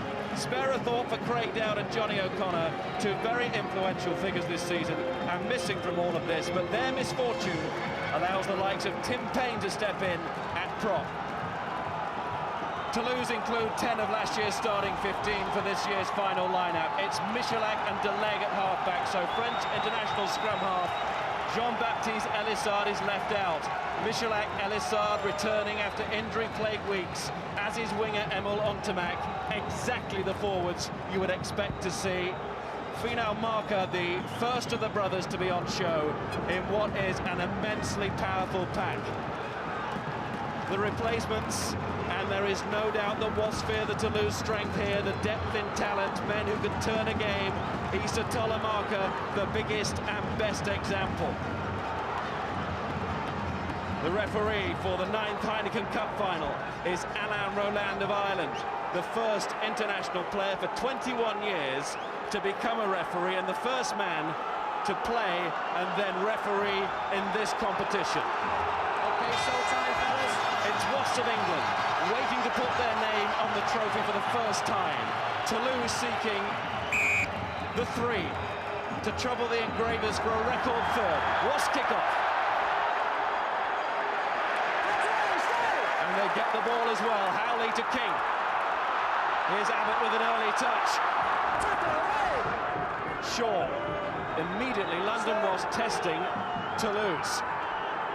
Burkitt. Howley again. King once more. Delalio the captain. Advantage, knock on Black, advantage. There was a knock on in there, but Toulouse have got it. They contested that breakdown wonderfully well, and it's Savat. That's Labitte. He's knocked back.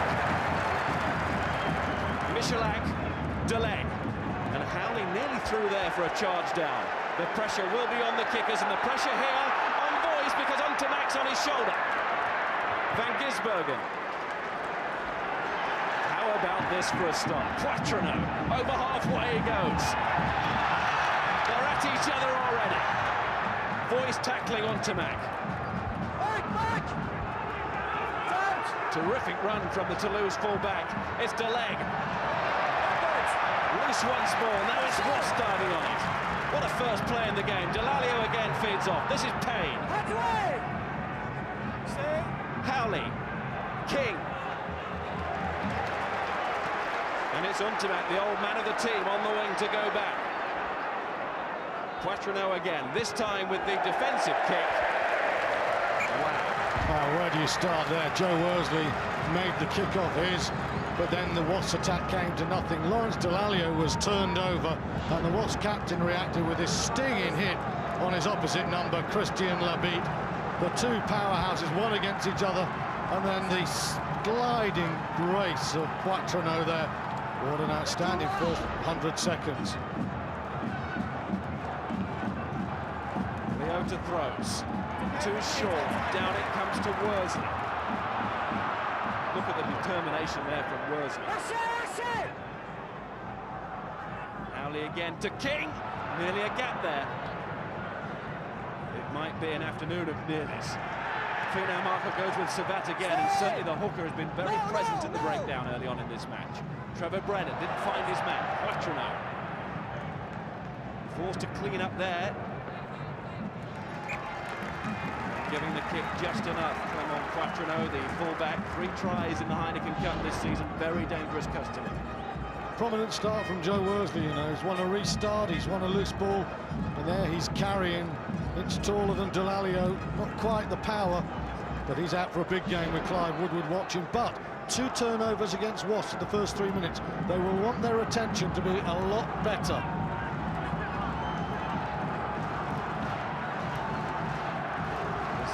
Shore line out has been working so well. Burkitt 2 and Delalio, other options. It goes to Shaw once more. Power and size can't be coached, says Gatland. This is volley. Just lost the ball on the floor that time, and it went forward. So we'll see these two almighty backs come together at the scrum. I'd say that was a pretty significant line out there, you know. Trevor Leota had the confidence on his second line out throw to go all the way to the back to Simon Shaw. Shaw and Leota, when they click, give Wasps that rumble factor that makes them so hard to beat. Knock on from volley, but that's a good start technically for the Wasps line-out. Shaw returns, Wasps win, and there's a significant advantage for Wasps up front. Weight advantage, that is. Lang gives a penalty against that pack. It's technique as well as weight. Here's Jan de Leg, 17 points from him in last year's final versus Perpignan in Dublin. Second time that Toulouse have won this crown. That's a good kick from de Leg. That's why he's in the team. Yeah, I think he's technically a better kicker than Freddie Michalak, and of course Elissalde, not quite 100%. Outstanding international season for France, but injury got the better of him. I expect to see him later on, though. Michalak's the pin-up boy, but de Leg is there to pin them back. Savat throws, that's a scrappy line out, but Bouillot, one of the players of the tournament, did well to get hands on it, and then he throws it across. Michalak, chance here for Toulouse, and that's a big tackle from Lucy. He stepped in, he left his wing. There were numbers on this side. Had the ball gone beyond Lucy, it could well have been a try, but it will be a penalty. 14. You saw then Toulouse rugby at its purest. No doubt at all, Jan de Leg will be going for 3 points. I cannot believe any other option here. But it was absolutely magical play from the forwards, unloading Cedric de Bros into the midfield. This line-out was just supreme. Watch this. So Savat to the back, Bouillot, one of the best line-out forwards, and then the hands there. Toulouse with a little offload to de Bros coming short. That is Toulouse. They pick power in the middle. They've got soft hands up front. Wasps had to give the penalty away. It was a cynical penalty too. It was Pooch who came round with those hands, and it was wonderful play from the prop. He's mean, he's moody, he's menacing, but he's got touches too. De Leg having discarded his headgear for the first points in the final.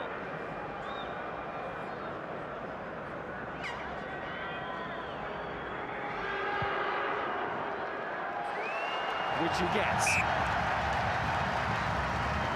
17 points then last year, 3 this year, and more to add.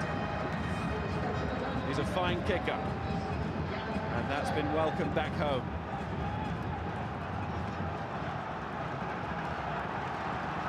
(3-0) then to Toulouse. King restarts. Brennan the lifter with Beale, but it's come back for Wasps. Knocked forward though from Wheel. Once again though, terrific chase from Joe Worsley. He made that ball the Wasps. It was knocked on by Finau Maka, but he had no right to get there. Good sprint, excellent sprint. Look at this, that does really well to get that from Bouillou, and then the knock on from Maka. That's well played, Joe Worsley.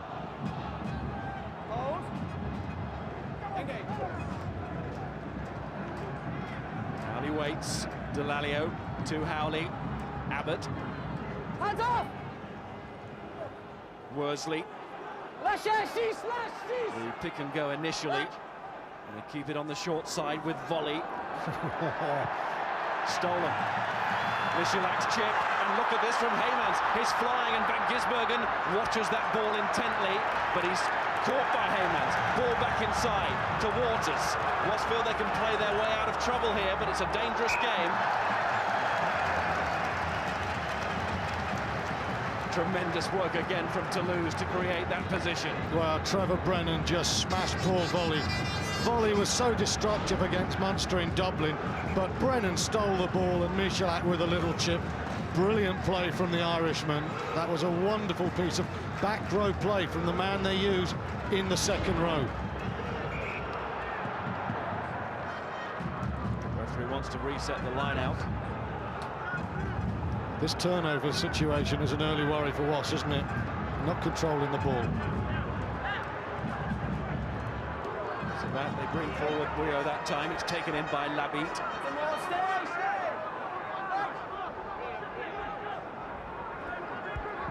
And now the Toulouse pack look to work into London Wasps inside that 22. Brennan picks up, stopped by Shaw. What a contest that was. Two men giving everything. In goes Burkitt to make a tackle. In goes Leota to get the ball. Howley. And away from Lucy to Heymans. Now he's got a little bit of space to work in. Not for long. Goes with the up and under. Leota drops it. Delalio plays it. Referee gives the knock on. Good chase from Cedric Heymans there.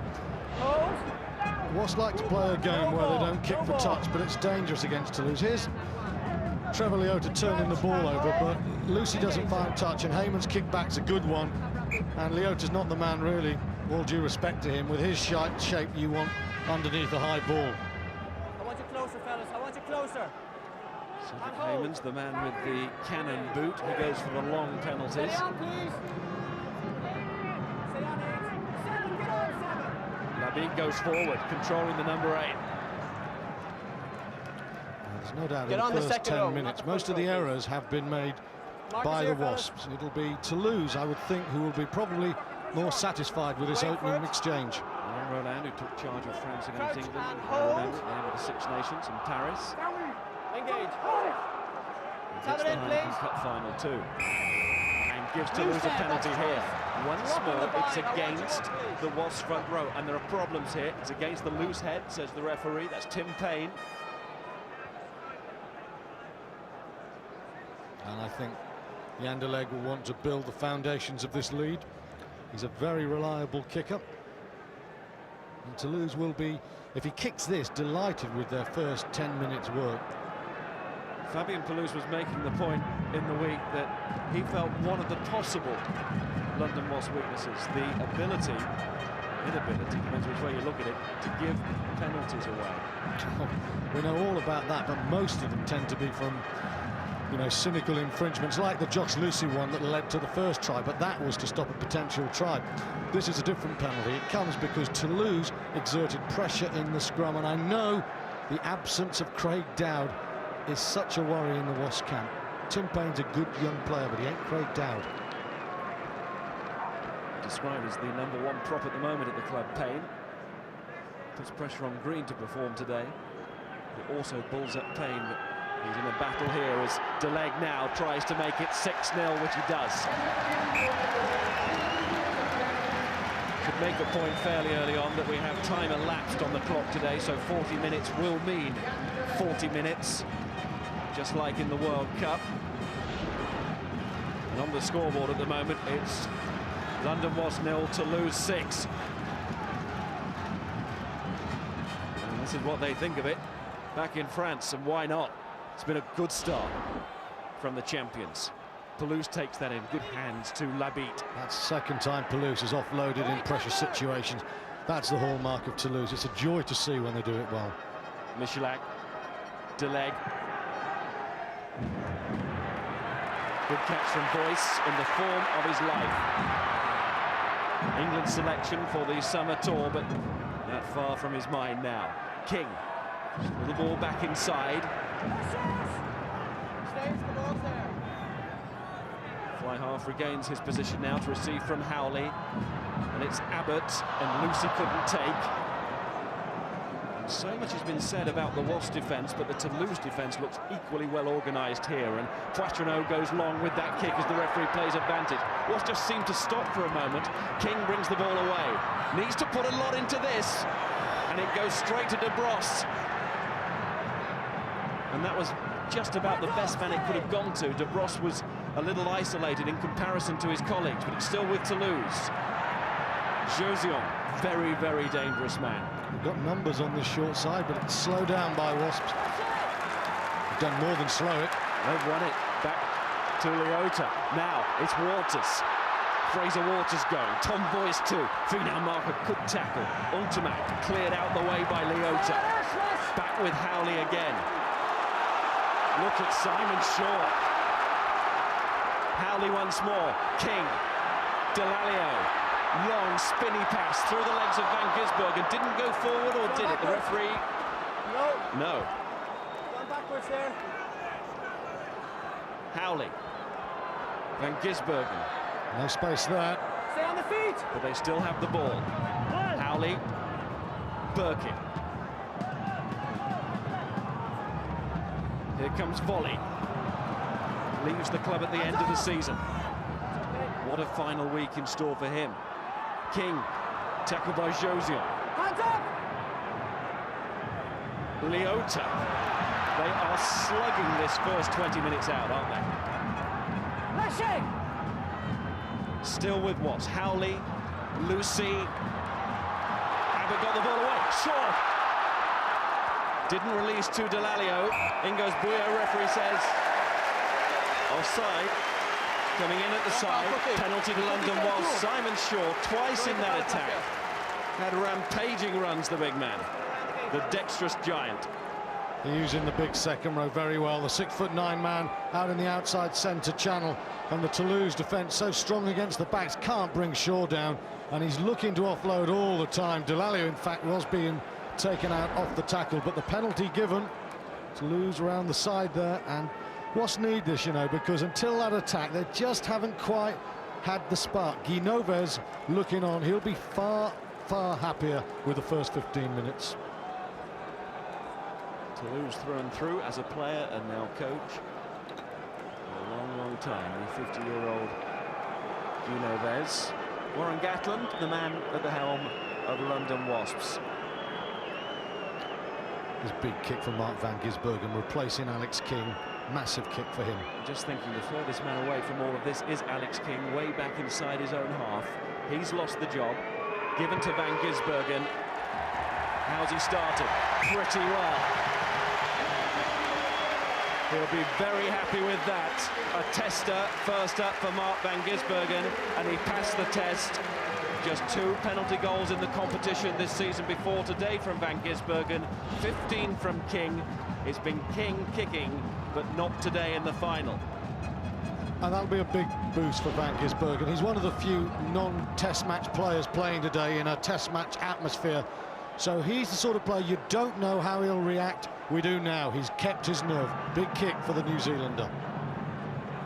And All kicks so far as Toulouse lead by 6-3, taken by Marker.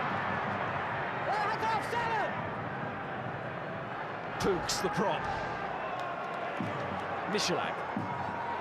Little deflection off King, so touched in flight. Van Gisbergen. It's a poor kick, it's dangerous kicking infield to Poitrenaud. They Poitrenaud where he wants it, just in those positions, but that's not where he wants it, out on the full.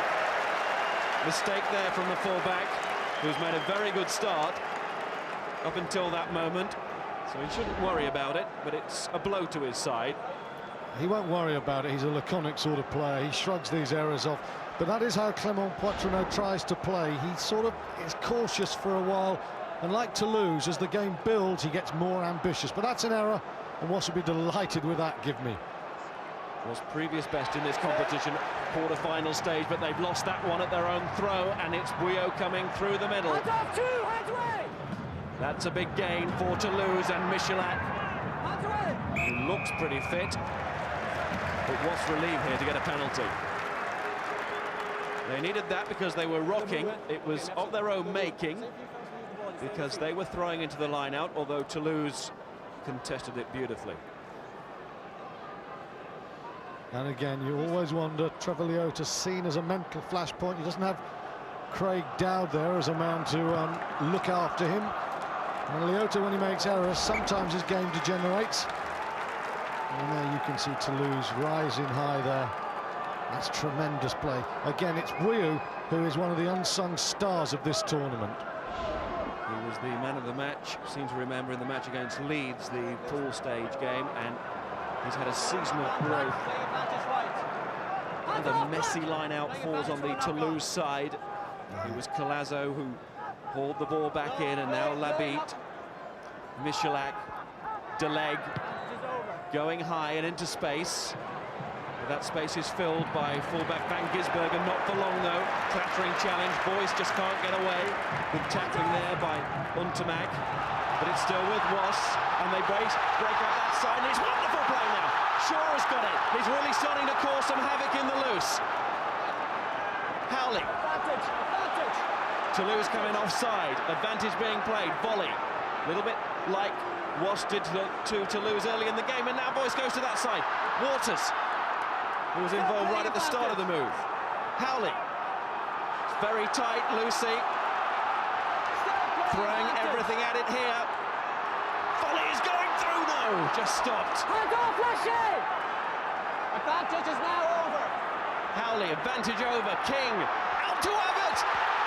It's Stuart Abbott to score for London Wasps.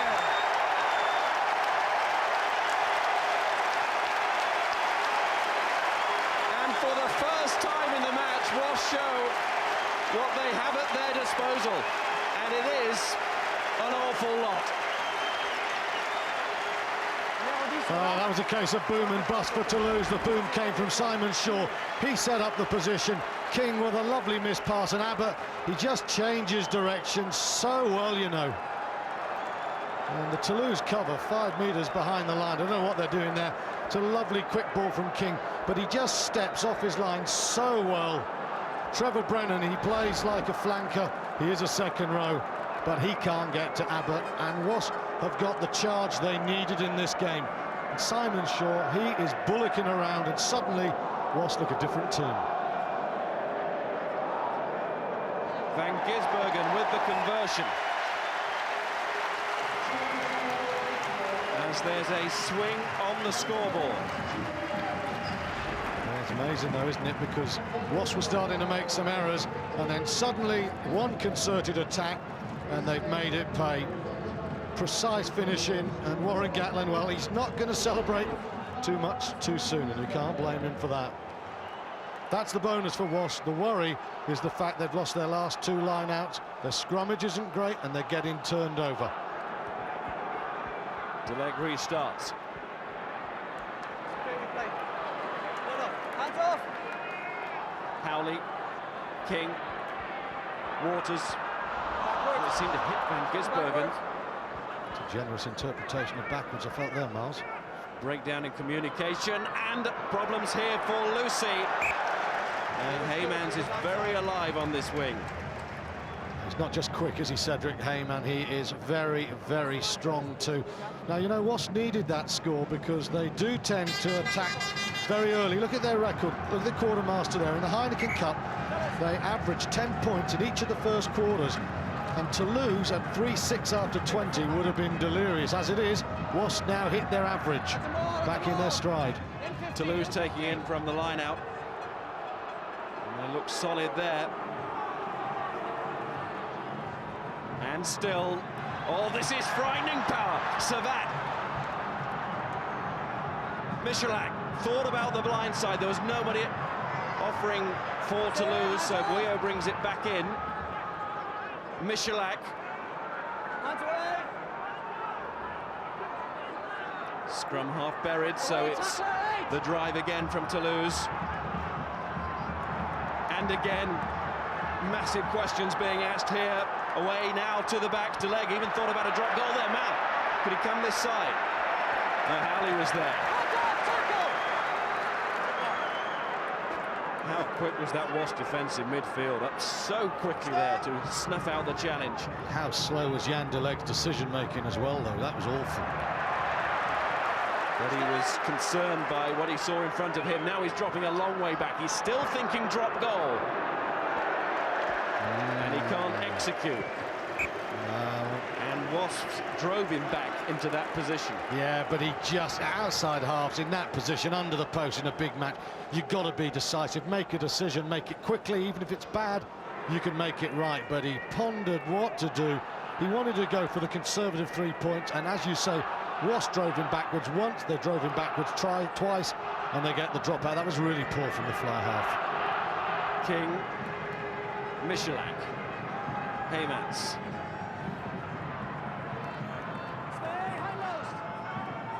Michalak again, Brennan. That came off Howley, and Collazo doesn't play it. He's fully aware of that. Robert Howley, what a season he's had. Man of the match in the semi-final versus Munster. It's Patrice Collazo, the former Gloucester man, played here against Bristol in a domestic final in 2002. And there you can see the visits to opponents, 22. It's about incision when you get there. Wasps 1 visit, 7 points. Toulouse, well, they blew 1 chance with their last visit. They're better in about 75% of the park, but not in the 22.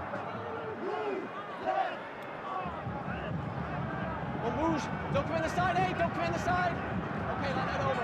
8, come back around. This is one area of the Toulouse game looking strong.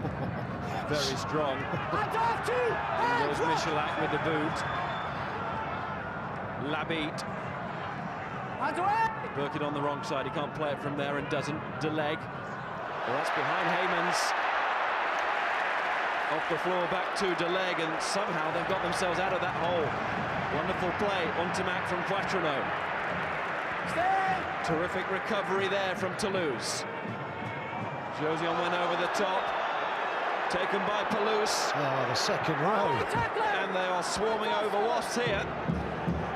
And they've got men on this side. And it might fall here for Heymans or Brennan. Labitte.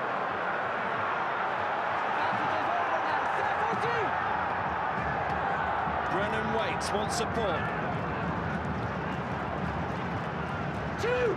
Servat is there, it's been slowed down. Illegally, says the referee, penalty to Toulouse. But for an unlucky bounce, that could easily have been a try for Toulouse. And I wonder now if they go for the corner. It's 5 metres out, it's a hard kick. And the way their line-out has gone, Servat has been putting the ball on a plate. They've driven Wasps 20 metres twice and splintered them. They have to see this as a try-scoring opportunity. Deleg had his cap off ready for a kick at goal, but the order from Toulouse is no. We'll go for the line-out, it's 5 metres out. And they have a great chance here to strike back in a bigger way than just 3 points. Wasps in front by 10-6, and this There's a fascinating and crucial section of the match coming up, and Laurence Delalio, the captain, will know that this colossal presence. Well, he's got a big decision now, you know, because when Wasps have been jumping against Toulouse, they haven't got to the ball and they've just splintered. But 5 metres out, will they just set themselves, say, OK, Toulouse, you in the ball, or Bouillou will stop you driving? It's a big call for the Wasps defence here. So that throws back to Bouillou at the base. Stayed down. Toulouse have been doing it, and they've been driving from further out than this now, from 5 metres out. Can they get this pack moving again? Wasps doing well to resist initially, but here comes the second drive. It's down on the floor now. Referee says pulling it down, so they go for the chip over the top. Heyman's to collect, is it? No, off Lucy. Ben Leota, who's trying to run it away from there. Lucy again, but it's back surely for the penalty. It is. Not sufficient advantage, so the London Wasps cheers at that recovery. Quattrino will realise the whistle's gone now, will die now as they realise that Toulouse will have a great chance for 3 points virtually in front of the post. And a warning there for Delalio too from referee Alain Roland. If you wondered why Frederic Michalak was playing scrum half, you just found out. That was absolutely brilliant from the scrum half. Whilst you can see conceded more penalties, but that's because Toulouse have been dominating field position. That was a glorious, lazy touch from Michalak. Such vision, such control. And we said one bounce was unlucky. That was so cruel on Toulouse. Leota, how about that for confidence? But it will be 10-all, and Wasp, I think, will be delighted with conceding 3 points here. Sorry, 10-9. They'll be delirious, Miles, with that.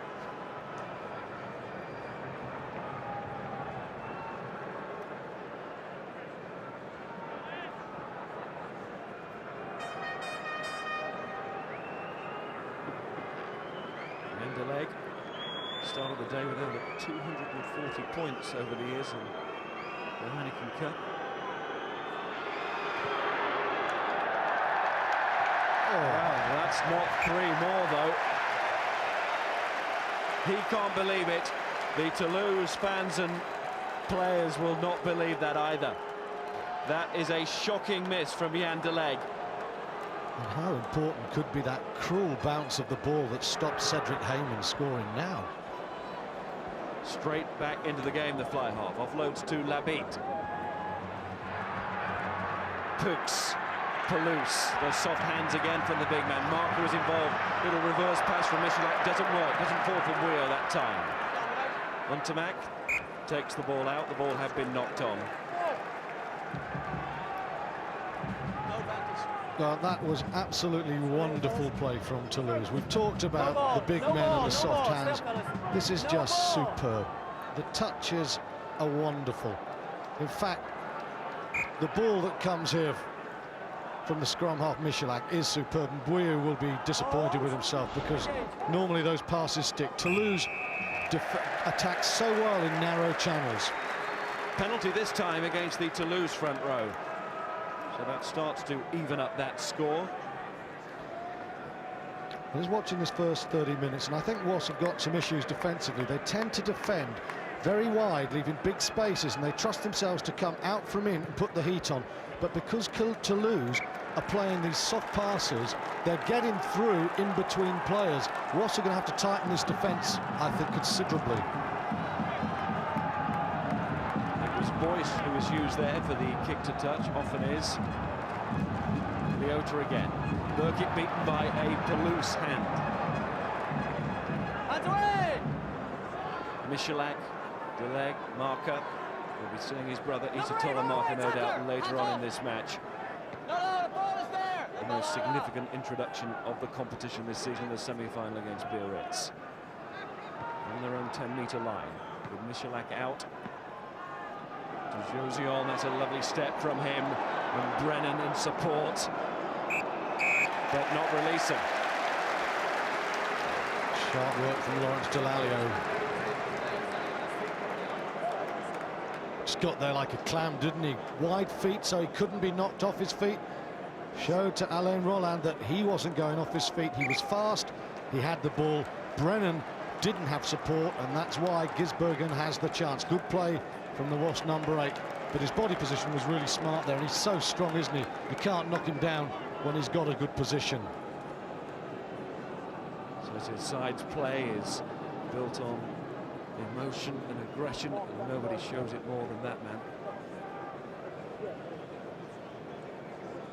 World Cup winner at the end of last year, and now in a Heineken Cup final with his club side. And what an impact he's made from the first whistle at the breakdown. He has been trying to get there even before volley. Isn't that a classic case of international back row play there, earning his team a chance, and they need this 3 points. They're in front on the board, but Toulouse are the better team at the moment. Long way out, but great kicking conditions today, and Van Gisbergen is trying to get it over that bar, and he has to.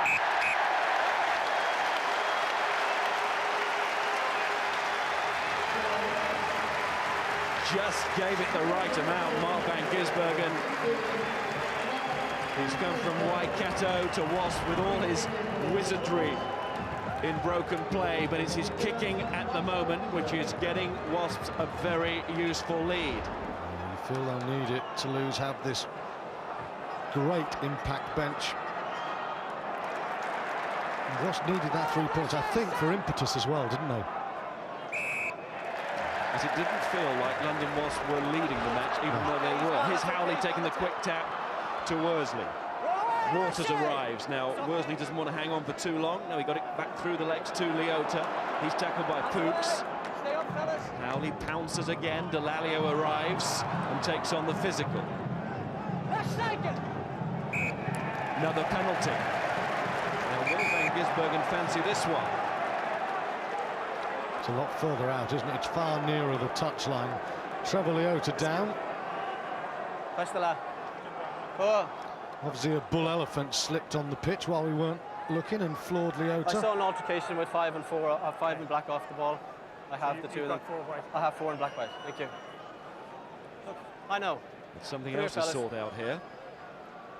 Too many penalties at the breakdown, okay? Listen to me. I don't want ball interfering, and I don't want you guys interfering when I've got quick ball, okay? I would get the message into your guys, both sides, we play on. We're starting here, penalty, you, hands in the ruck. So the penalty stands, just a warning to both sides for too many. Well, it's just a slap from Toulouse to Delalio, nothing serious about that. But a warning, and the referee saw it, you can see just looking down there, referee Roland. I didn't know he had a flannel on the pitch with him. But the warning, a fair one. And the decision not to go for the post. Alex King sliding the ball down the line with his left boot. Slightly strange decision. Alex King using his left boot off such a tight angle when they've got right-footed kickers there, Miles. Especially when they used voice before, but mixing it around. Shaw couldn't control, but Howley could. This line-out is struggling. Leota. And volley. Shaw. Hands up, feet!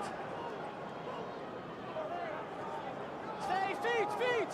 Wasps realised this was going to be their biggest physical test. Worsley. Howley. King. Missing out Waters. Very awkward for Voice to take. He did just that. Poitrino coming out from full-back, commanding the position, but then letting the ball go, and Deleg offloads to Labitte, and this is brave. Michalak trying to get away from Voice. They're slinging this ball around. Savat might work. Toulouse marker. Ambition there from Toulouse, and still, as they get it out of the tackle again from Labitte to Poitrino. What a counter-attack this is. Heymans. This is absolutely wonderful. Heymans still.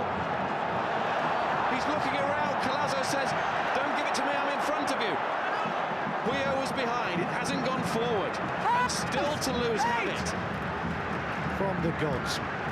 That was from the gods. Brennan. Deleg.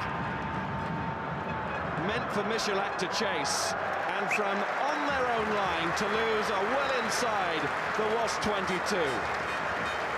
That passage of play won't be forgotten. I don't know how much it cost to get a ticket for the day, but whatever, that was worth it. What an incredible counter-attack. The Heineken Cup final, and they attacked as if it was the Barbarians in a chuck-about game without anything at stake. Quite brilliant. Heyman's the beneficiary, using his pace wide, but Michalak and co, wow. Backline with Shaw.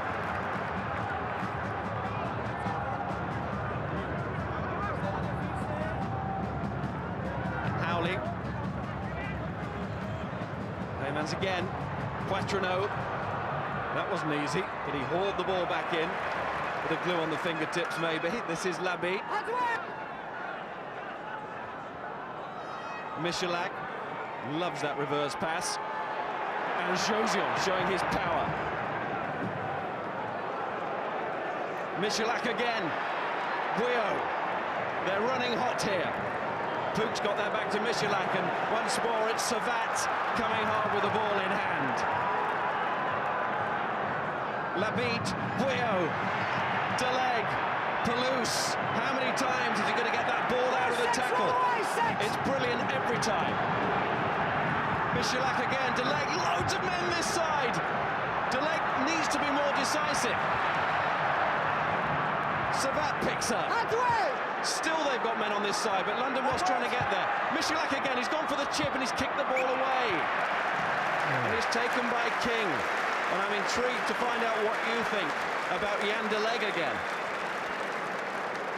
But I'm speechless on two counts, speechless at the brilliance of Toulouse. Fabien Toulouse's ability in the offload is incredible, but what about Jan Deleg there? That is the second time he has frozen. It's a hot day. I don't see any cars here, but he is freezing in the headlights of this match. And once again, I think he's cost Toulouse a try. Okay, we play. They're going again from the quick line out, taken by Heymans to Poitrino, back to Heymans. Marker. Pooks, De Bros, Deleg. Must give it, does. Josion. Still Josion. On it goes. Handing from Ross. Deleg falls on it. Try. At last. And it's the fly half who got it. And the Wasps defence has been cut open in that series of attacks with this Toulouse knife, which is the sharpest blade in the competition. At last, we saw it to its full potential. Deleg, who'd wasted two chances, gets the try himself. The villain turns hero, but once again, it's the counter-attack. Wasps got to start kicking into the stands. They mustn't let them get quick ball. Final marker everywhere. Servat, again, Toulouse involved. And you wonder, can they blow it again? Josion does the right thing, uses his strength. Lucy's right hand knocks it backwards. Deleg gets the score. But quite frankly, that try has been coming for 20 minutes. Toulouse are rampant, and Wasps have got to stop this counter-attacking because they're being cut to pieces. And you think about what Toulouse have got to come off the bench, and right now, the French team have to be favourites. They are playing some sumptuous rugby. And there has been a real glint to this blade from Toulouse today. And Deleg will be breathing a sigh of relief that he got the try, and they left with some points there because it was wave after wave of attack. Deleg now trying to add the two, but he won't get this conversion. But this final is building wonderfully. An incredible half. I mean, it is almost impossible to believe that Wasps are leading this game, and it's single-handedly due to the try scorer, really, Jan Deleg. He gets the score, but it's made by the brilliance of his forwards and Josion's strength. He's missed a couple of kicks. He's got the try, but that was a team effort par excellence. Beautiful play from Toulouse. And clearly there, a hand in from Lucy, no hint of a knock-on, and it's Labitte now for Toulouse. With half-time nearly there. But the ball not into touch. Lucy to Van Gisbergen. Will that be a costly miss of touch? We'll wait and see as Wasps have it. Howley, King, has to be from this play. Howley again, Volley. De Bros with that tackle, but Volley rolling on, and importantly, rolling in the right fashion on the floor to get the ball back to his side, and Worsley. That's where Wasps hurt Toulouse before when they scored the try, when Shaw went on that run. Abbott, the try scorer. Here comes Leota. And it's a penalty to lose. Well, I wouldn't be surprised if Freddie Michalak wants to tap and go. The rhythm's so much with them, but they'll probably just say, OK, 13-11 down at half-time, we should be in front. But when you think Wasps averaged 20 points a game in the Heineken Cup, they've only got 13, they're only 2 points in front. The rhythm is with Toulouse. And that's half-time. In 4 out of the last 6 finals, the team leading at half-time have not won the Cup, and you wouldn't bet against that happening again. Toulouse have played some scintillating rugby in this first half, but they're trailing. London Wasps in front. It's Wasps 13, Toulouse 11.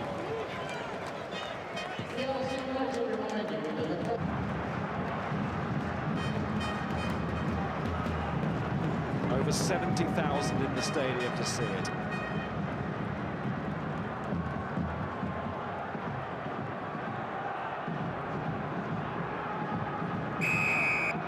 Yandeleg starts this second half. No changes made yet.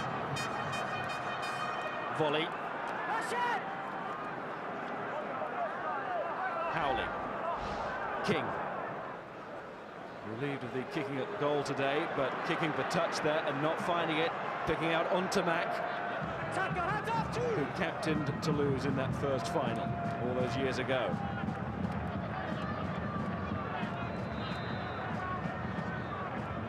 He's buried there somewhere. Toulouse has it now. Brennan went with him. Michalak, Deleg, Labitte. Stopped in midfield, Volley warned, so too Marker. Wheel.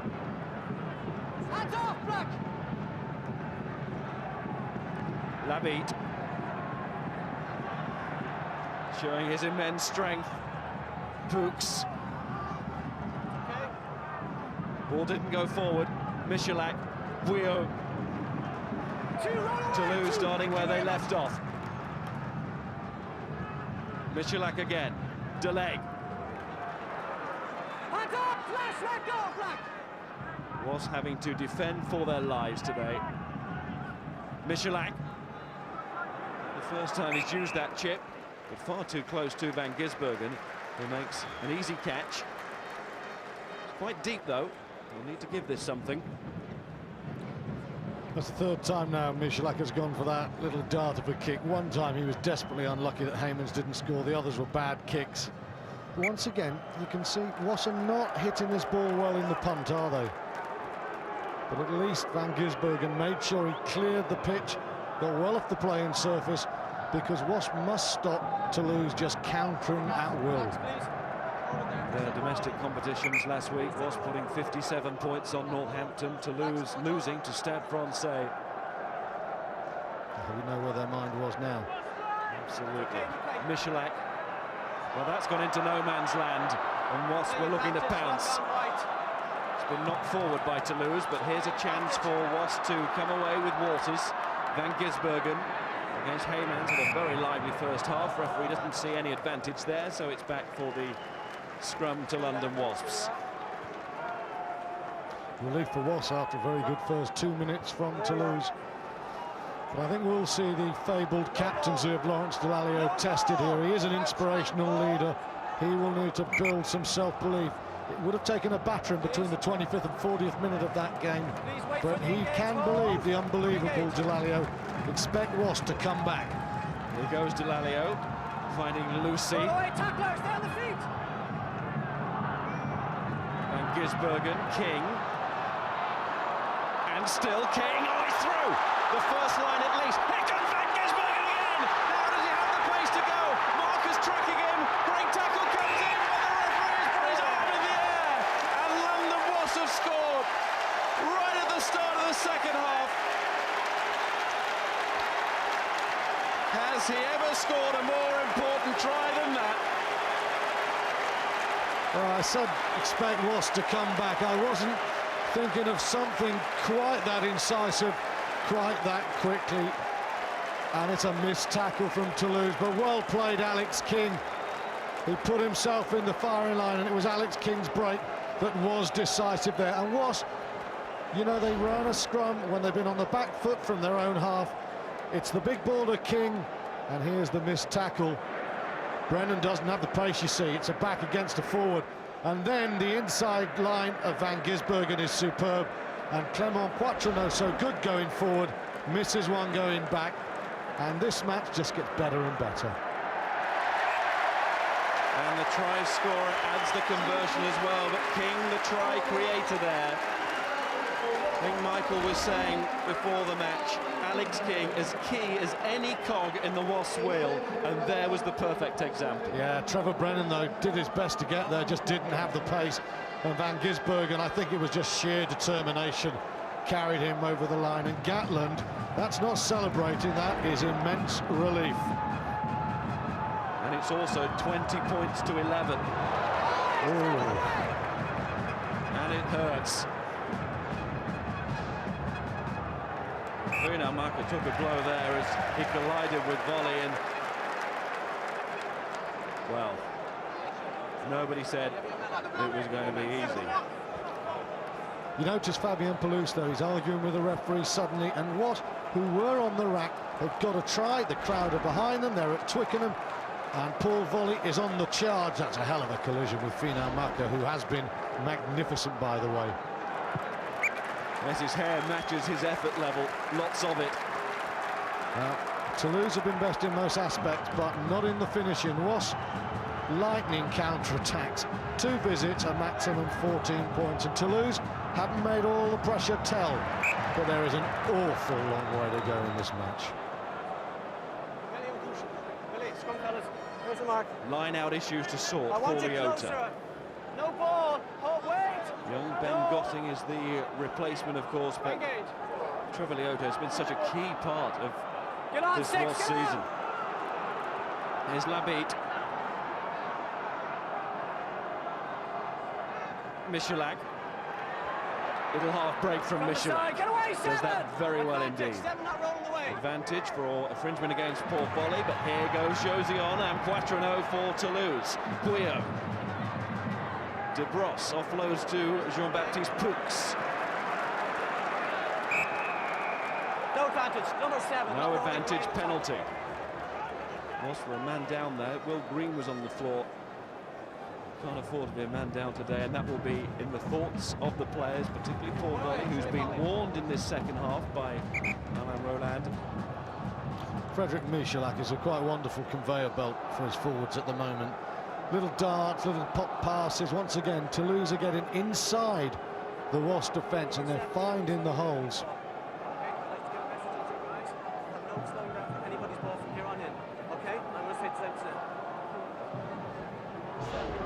Well, here's that try again.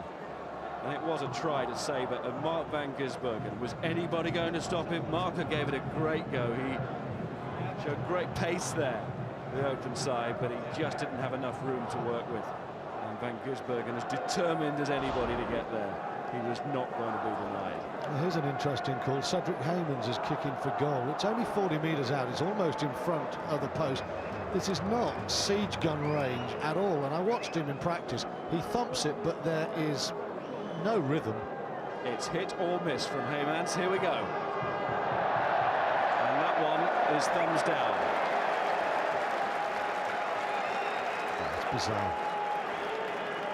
You think about Frederick Michalak's kicking. Perhaps he's got the ankle injury and hasn't practiced. You think about Michalak in the World Cup, and you see Haymans brought on to just give it welly. I mean, it can't be any more technical than that, because that's all it was. Toulouse certainly don't need to take desperate measures the way they've played, and that one's gone straight out. That's a mistake from King. So it's back to the 22, put in Toulouse, and this is such a promising position for Toulouse. They don't need to panic with Haymans having a long potted goal from way out. Kingsbreak made the try, but you do fear the way Toulouse are playing that error could undo that work, because this is a very, very good attacking position.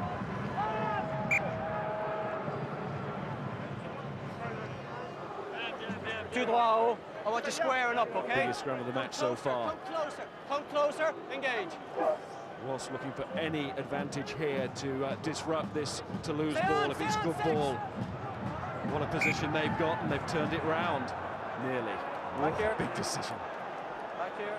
Mind you, there's some impetus in that Toulouse scrum at the moment. There's no doubt at all in the tight set-piece department. Toulouse are edging it, but it's Wasps' efficiency at the try line that's the real difference here.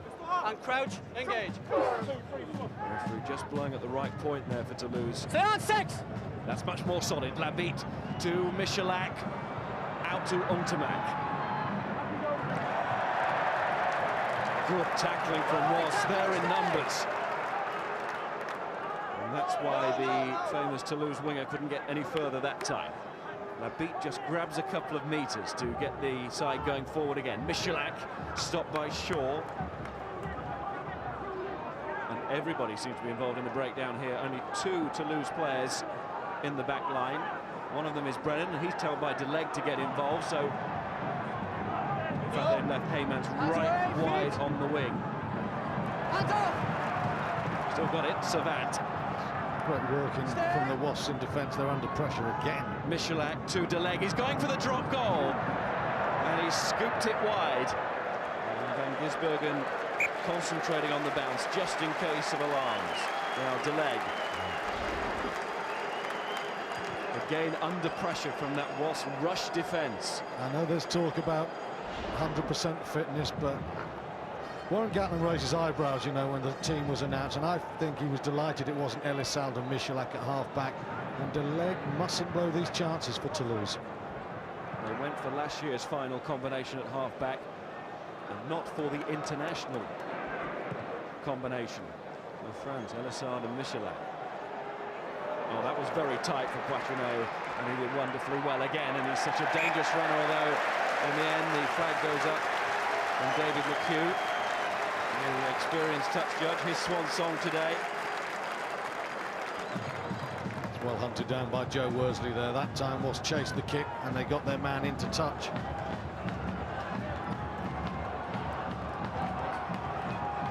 Toulouse are planning changes. Down there we can see Elissalde stripping off.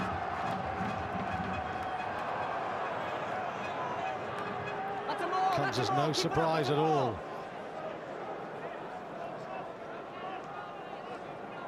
It's okay, it's okay. Hands off 7, 1! Ruck! Penalty for hands in that ruck.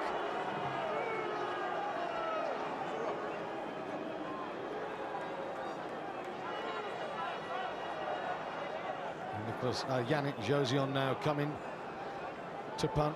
Here's another man who can fire a kick for touch a long, long way. Goes for goal kicks occasionally. This time he goes for percentages off the touch line, and Toulouse will look to build with this very strong line out. Time out, please, time out. 5. Toulouse to throw in, but they are to make these changes. Trevor Brennan will leave the field. Played over 20 times for Leinster in this competition. Of course, a member of the final team last year for Toulouse. So Brennan goes, and also a change at half-back. It's the end for DeLeg. It's Elissalde to scrum half and Michalak to fly half. Brio. De Bros. Elissalde getting involved straight away. Marker. It's Fino marker. How long before we see Issa Tola marker? Pick up by Toulouse. There's Fino marker again. Brio 2. Elissalde once more. Michalak.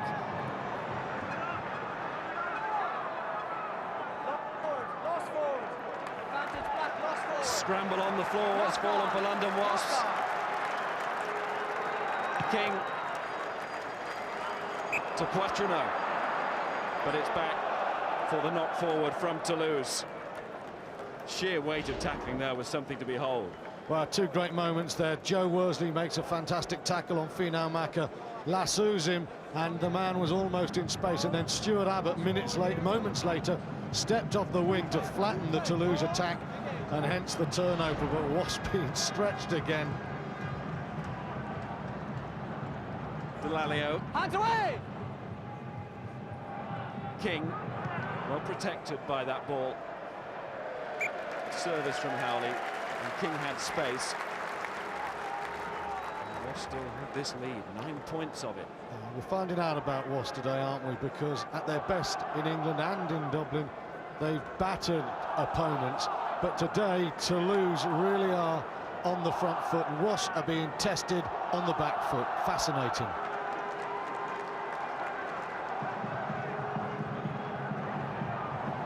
Alessard, Labit. Oh, what a tackle that is! Worsley has come in and he's crunched his man. And now Shaw has done that as well, but not quite with the same effect.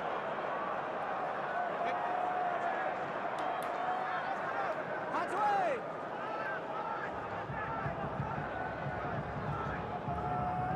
Okay, we have a more, we have a more! They are tackles which get into the mind as well as the body. But Three black!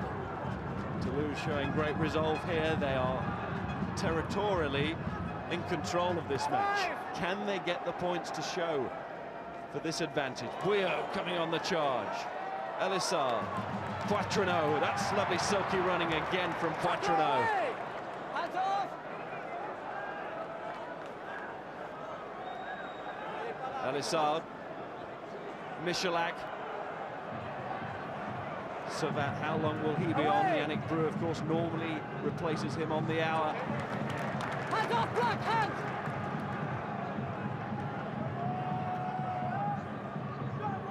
Servat again, Toulouse, Servat. Hands away! Michalak. Josian, of course, Wasps really back their fitness, but they're being tested here, and Havers is gone! Little tap tackle came in from Lucy. How big was that? Marker to Elisard, to De Bros. Just couldn't get the ball away. Advantage! Again, it's advantage signaled by the referee to Toulouse for a penalty. And it's not the first time. And the hand is in the pocket. And I don't think Wasps could grumble if this happens.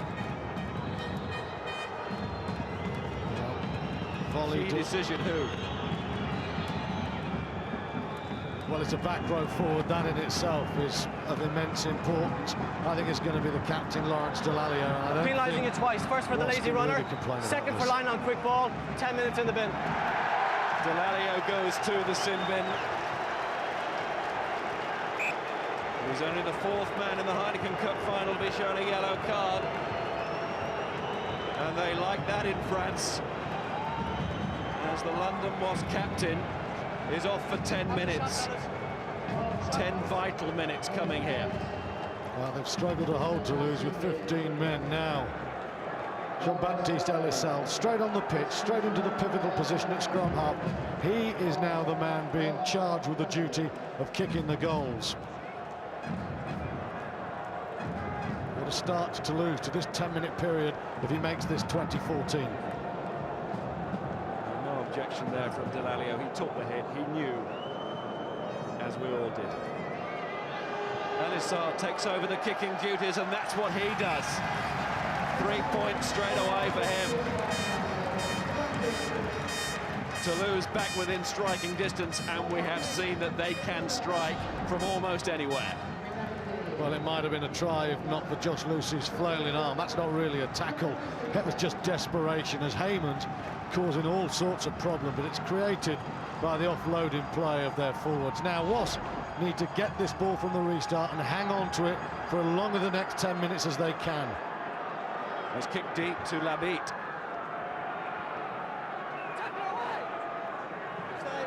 Elisard, Michalak in his other role, fly half, inside his 22. Knew exactly where he was. Issa Telemarker, by the way, has taken off his giant tracksuit. Well, what a moment to bring him on that would be, whilst Lawrence Delalio was in the sin bin. That would be a real double whammy from Toulouse. Smart work from Noves. And Yannick Bru too, the aforementioned hooker.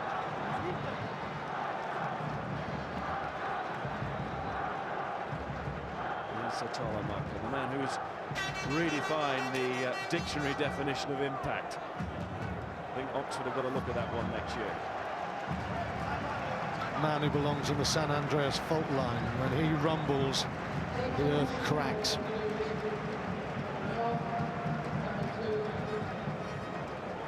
Changes made. Wasps have the ball. Alex King. Volley. Lost it, but it came backwards.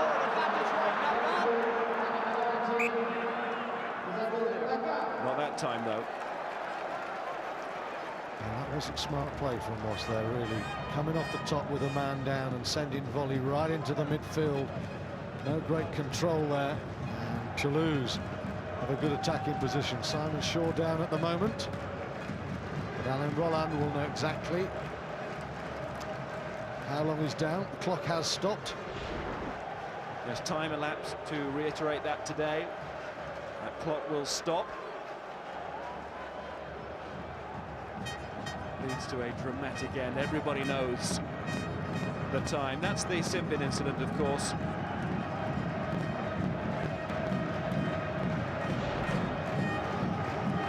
Lawrence Delalio in the sin bin for that reason, but also the other offences of his side, which have cost penalties, but they've stopped tries.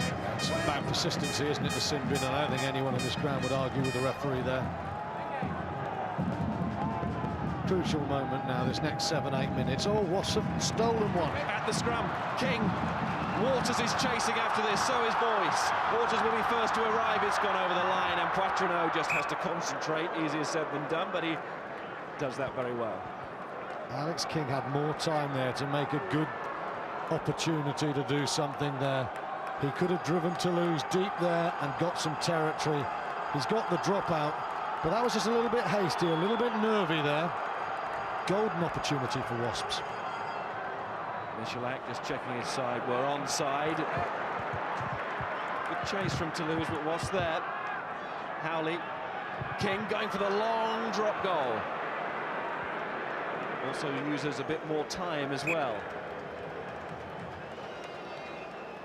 Just giving some ball away, though. I mean, we saw in the Parker pen Gerard Mercer on doing that very thing and losing in the last minute. That's tremendous stuff from Burkitt, because Lucy's an old lump coming up, and he hits him hard, but the second row stays strong. They take the short one, and it's Issa Telemarker. And he offloads brilliantly. The tackling was good from Worsley. The referee playing advantage as Bouillot has it and loses it, and now it's back. Tackler without the ball, come here. For the tackle without the ball. And that's a dangerous game to play with one man already in the sin bin. Professional foul and all of that. Another glorious interpassing movement there from Toulouse. Quick drop out. Joe Worsley did brilliantly cut Issa Telemarker down. That's his job as well. He knows he is detailed to stop Marker, and he does well because Marker has a rumble on. Look how low he goes. You're not going to go high and stop that giant. Such a brave tackle. Bouillot again at that line out. Here comes Issa Telemarker again. His brother Finau arrives too, and now it's Michalak to Untitled inside the final quarter of this match. Michalak once more opts for that chip, and this is, well, it's falling for Van Gisbergen. It was awkward for Boyce. It's perfect for the full back, and it's Worsley now for London Wasps, almost up to halfway. He's hanging on to that ball until the support arrives. It comes Howley to King, missed out volley, given to Lucy along the line now to Abbott, and Abbott gives it back to Lucy. Ooh, nearly a ball inside there to Fraser Waters, who cut a lovely line. And now it's the big battle on the floor again, with legs all over the place. Work that one out, referee. You've got to love this sport when you get a game like this. Isn't it brilliant? Wasps countering from deep. They've been on the back foot for much of this game. But I tell you once again, I don't know what Joe Worsley took when he got up this morning, but I want something of it. He's had a great game. And then the rhythm of Wasps again, and Ahhh, once again, that slashing step off the right foot. Untitled Chapter again, just can't put him down. And there's a man on the wrong side, and he's getting some treatment. It's Simon Shaw put his body in the way, nearly an interception, but it works for Toulouse as Brew brought the ball away. Now it's Michalak and Josion, international players all. Michalak again to Poitrino to Untitled. Both sides slinging this ball around. Lost by Heymans, came off a boot, did it?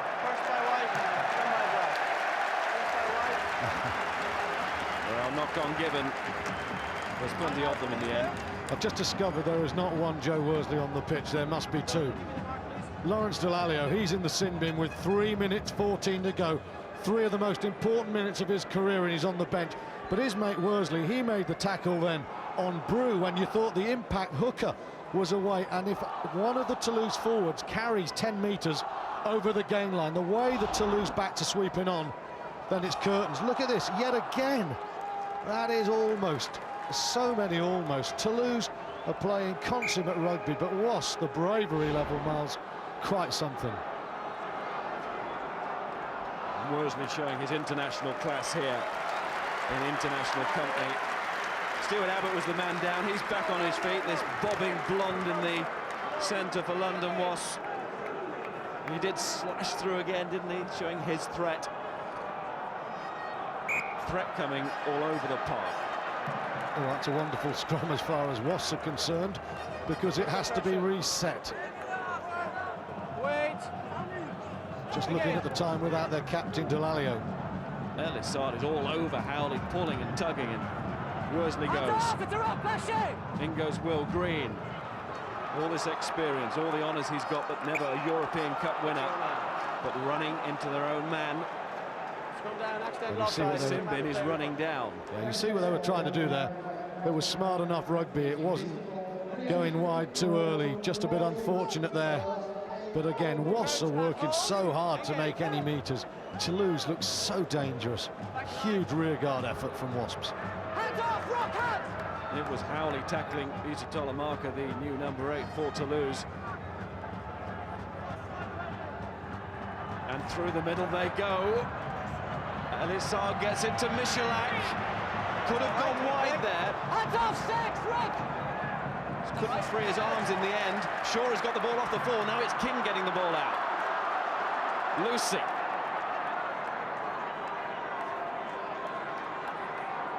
Green was just injured. He's not now. Back with Toulouse. They've got advantage after the knock-on. Still playing advantage. Collazo. Roll away! Turns the right way. Advantage is now over. Final marker. Ball comes flying back, picked up by Pooks, and then Toulouse. The captain, but lost. And poor Volley was getting back to make that very important tackle. Delalio wants to make some tackles again. He's nearly out of the bin. There are tackles to be made if Wasps want to join Leicester, Bath and Northampton as European champions. Look at that. 91 made, 8 missed. I mean, when you think the angles Toulouse have put on this attack, to only missed 8 is quite astonishing. I think actually that knock-on from Fabien Toulouse must have been his first error in this match. He has been colossal. In every department. Oh, in every department. At the set piece and very eye-catching in the loose. Such a fine footballer, isn't he? His hands, wonderful. Different sort of captain, Delalio. And he's got that determined Johnson jaw, hasn't he? Two big leaders. Delalio about to rejoin. This is Leota.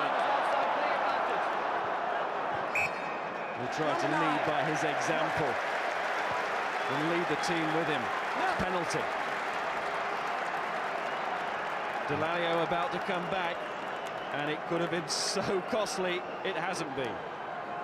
Well, that's about grit. We've seen Wasps on the front foot against Munster. We saw them exquisite at times against Northampton, but in the biggest one of them all against Toulouse, who are testing them all the way. They've gone 10 minutes without Delalio and they've blanked Toulouse. Psychologically, what sort of lift has that been? The London Wasps supporters let everybody know what they think about Delalio's return.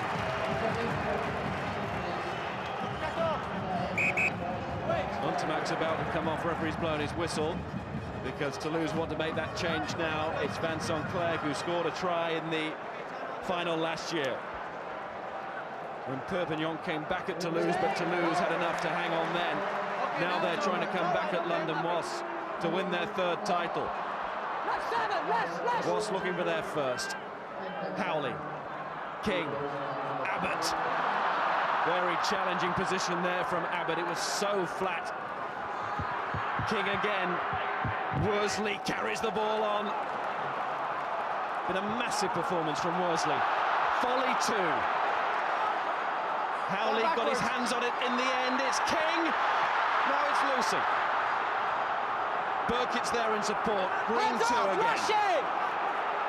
Howley. Pook's dangerously close from coming in at the side there. He was just about okay.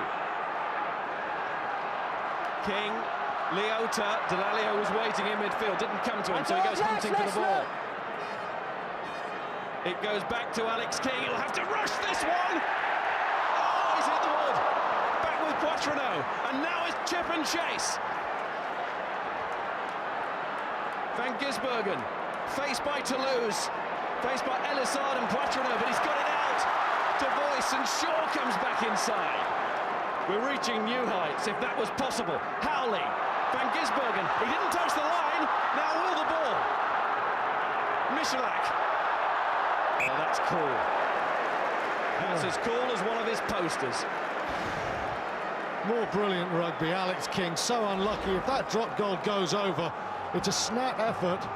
That makes it 9 points. That is a major moment in this match. It was unlucky, but Van Gisbergen did so well. He was so cool when Toulouse hunted him down. 12 minutes, it feels like an eternity. What a European final this is. What a competition it's been, and a final to match. It's been lost by Voice, a rare mistake on this day. He'll be furious with himself, because for once Toulouse not able to chase that kick and put the pressure on, and was at a nice counter position. Instead, Toulouse will listen to the drums roll and they will seek to surge forward again. It's a long 10 for the champions of England, believe me.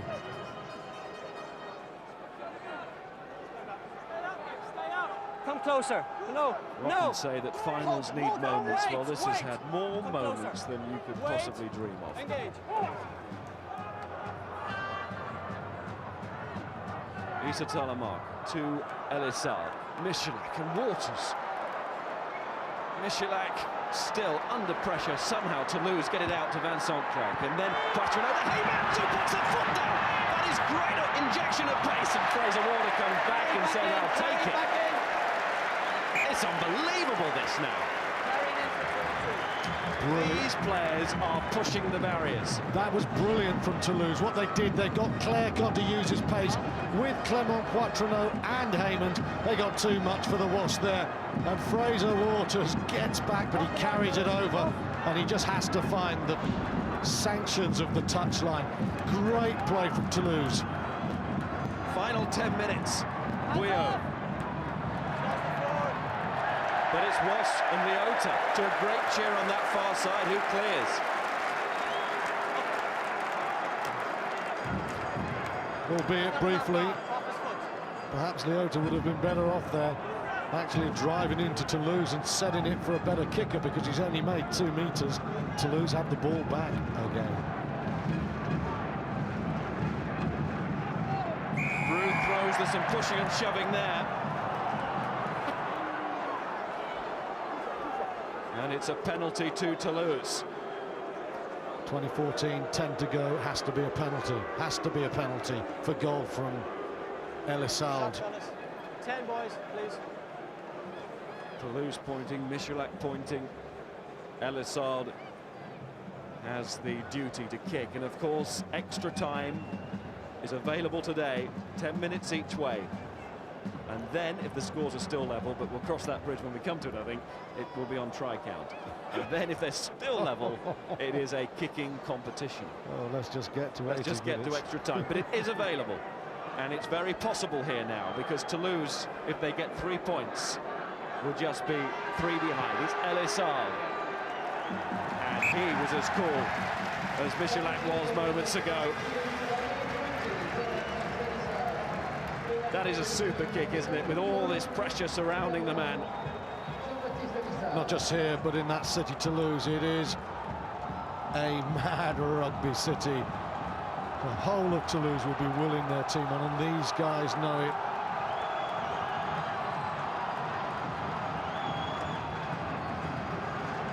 King with the restart. Shaw. Toulouse coming through, but there's been a knock-on.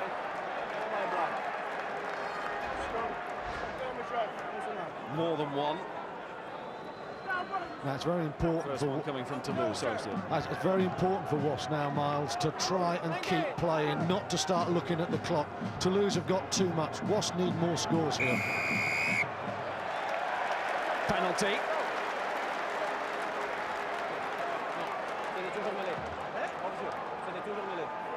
And they're big decisions now as well. The referee right involved in the heat of this battle.